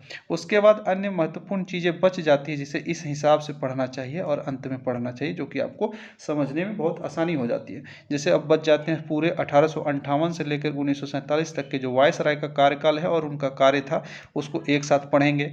फिर 1857 से 1947 तक का जो है कृषक आंदोलन, किसान आंदोलन या ये कृषक आंदोलन या ट्रेड यूनियन आंदोलन जो होते हैं, उन सभी को एक साथ पढ़ लेना चाहिए, ताकि समझने में आसानी होती है। फिर 1854 से लेकर 1944 तक का जो भारत में शिक्षा का विकास हुआ था, शिक्षा के विकास को भी पढ़ेंगे। और यहाँ पे 1780 से लेकर 1940 तक में भारत में जो प्रेस का विकास हुआ था, उस प्रेस के विकास को भी पढ़ेंगे। और अन्य महत्वपूर्ण तथ्य जो बच जाते हैं, जो पत्र पत्रिका कला संस्कृति है, उन चीज़ों को आधुनिक भारत के इतिहास में हम लोग पढ़ते हैं। इस हिसाब से जो इंट्रोडक्शन हमने दिया है, इसको यदि आप इस क्रम में अच्छे से 2-3 बार आप लिख करके पढ़ लेंगे, समझ लेंगे, तो आपके माइंड में पूरा इतिहास छपा हुआ रहेगा और उसको समझने में आसानी होगी। और डेट याद करने के चक्कर में कभी नहीं रहिए, वो अपने आप पढ़ते पढ़ते सारा डेट और ईस्वी ईयर सब याद हो जाता है। तो इस क्रम को सिर्फ आप ध्यान रखेंगे कि कैसे हमें पढ़ना चाहिए और कैसे हमें आगे बढ़ना है। तो आगे हम अगले वीडियो में मिलते हैं। फिर दोस्तों, इस वीडियो में इतना ही। बहुत बहुत धन्यवाद। ये वीडियो बहुत लंबा हो गया, आगे के लिए हम फिर मिलते हैं नेक्स्ट वीडियो में। जय हिंद, जय भारत, वंदे मातरम।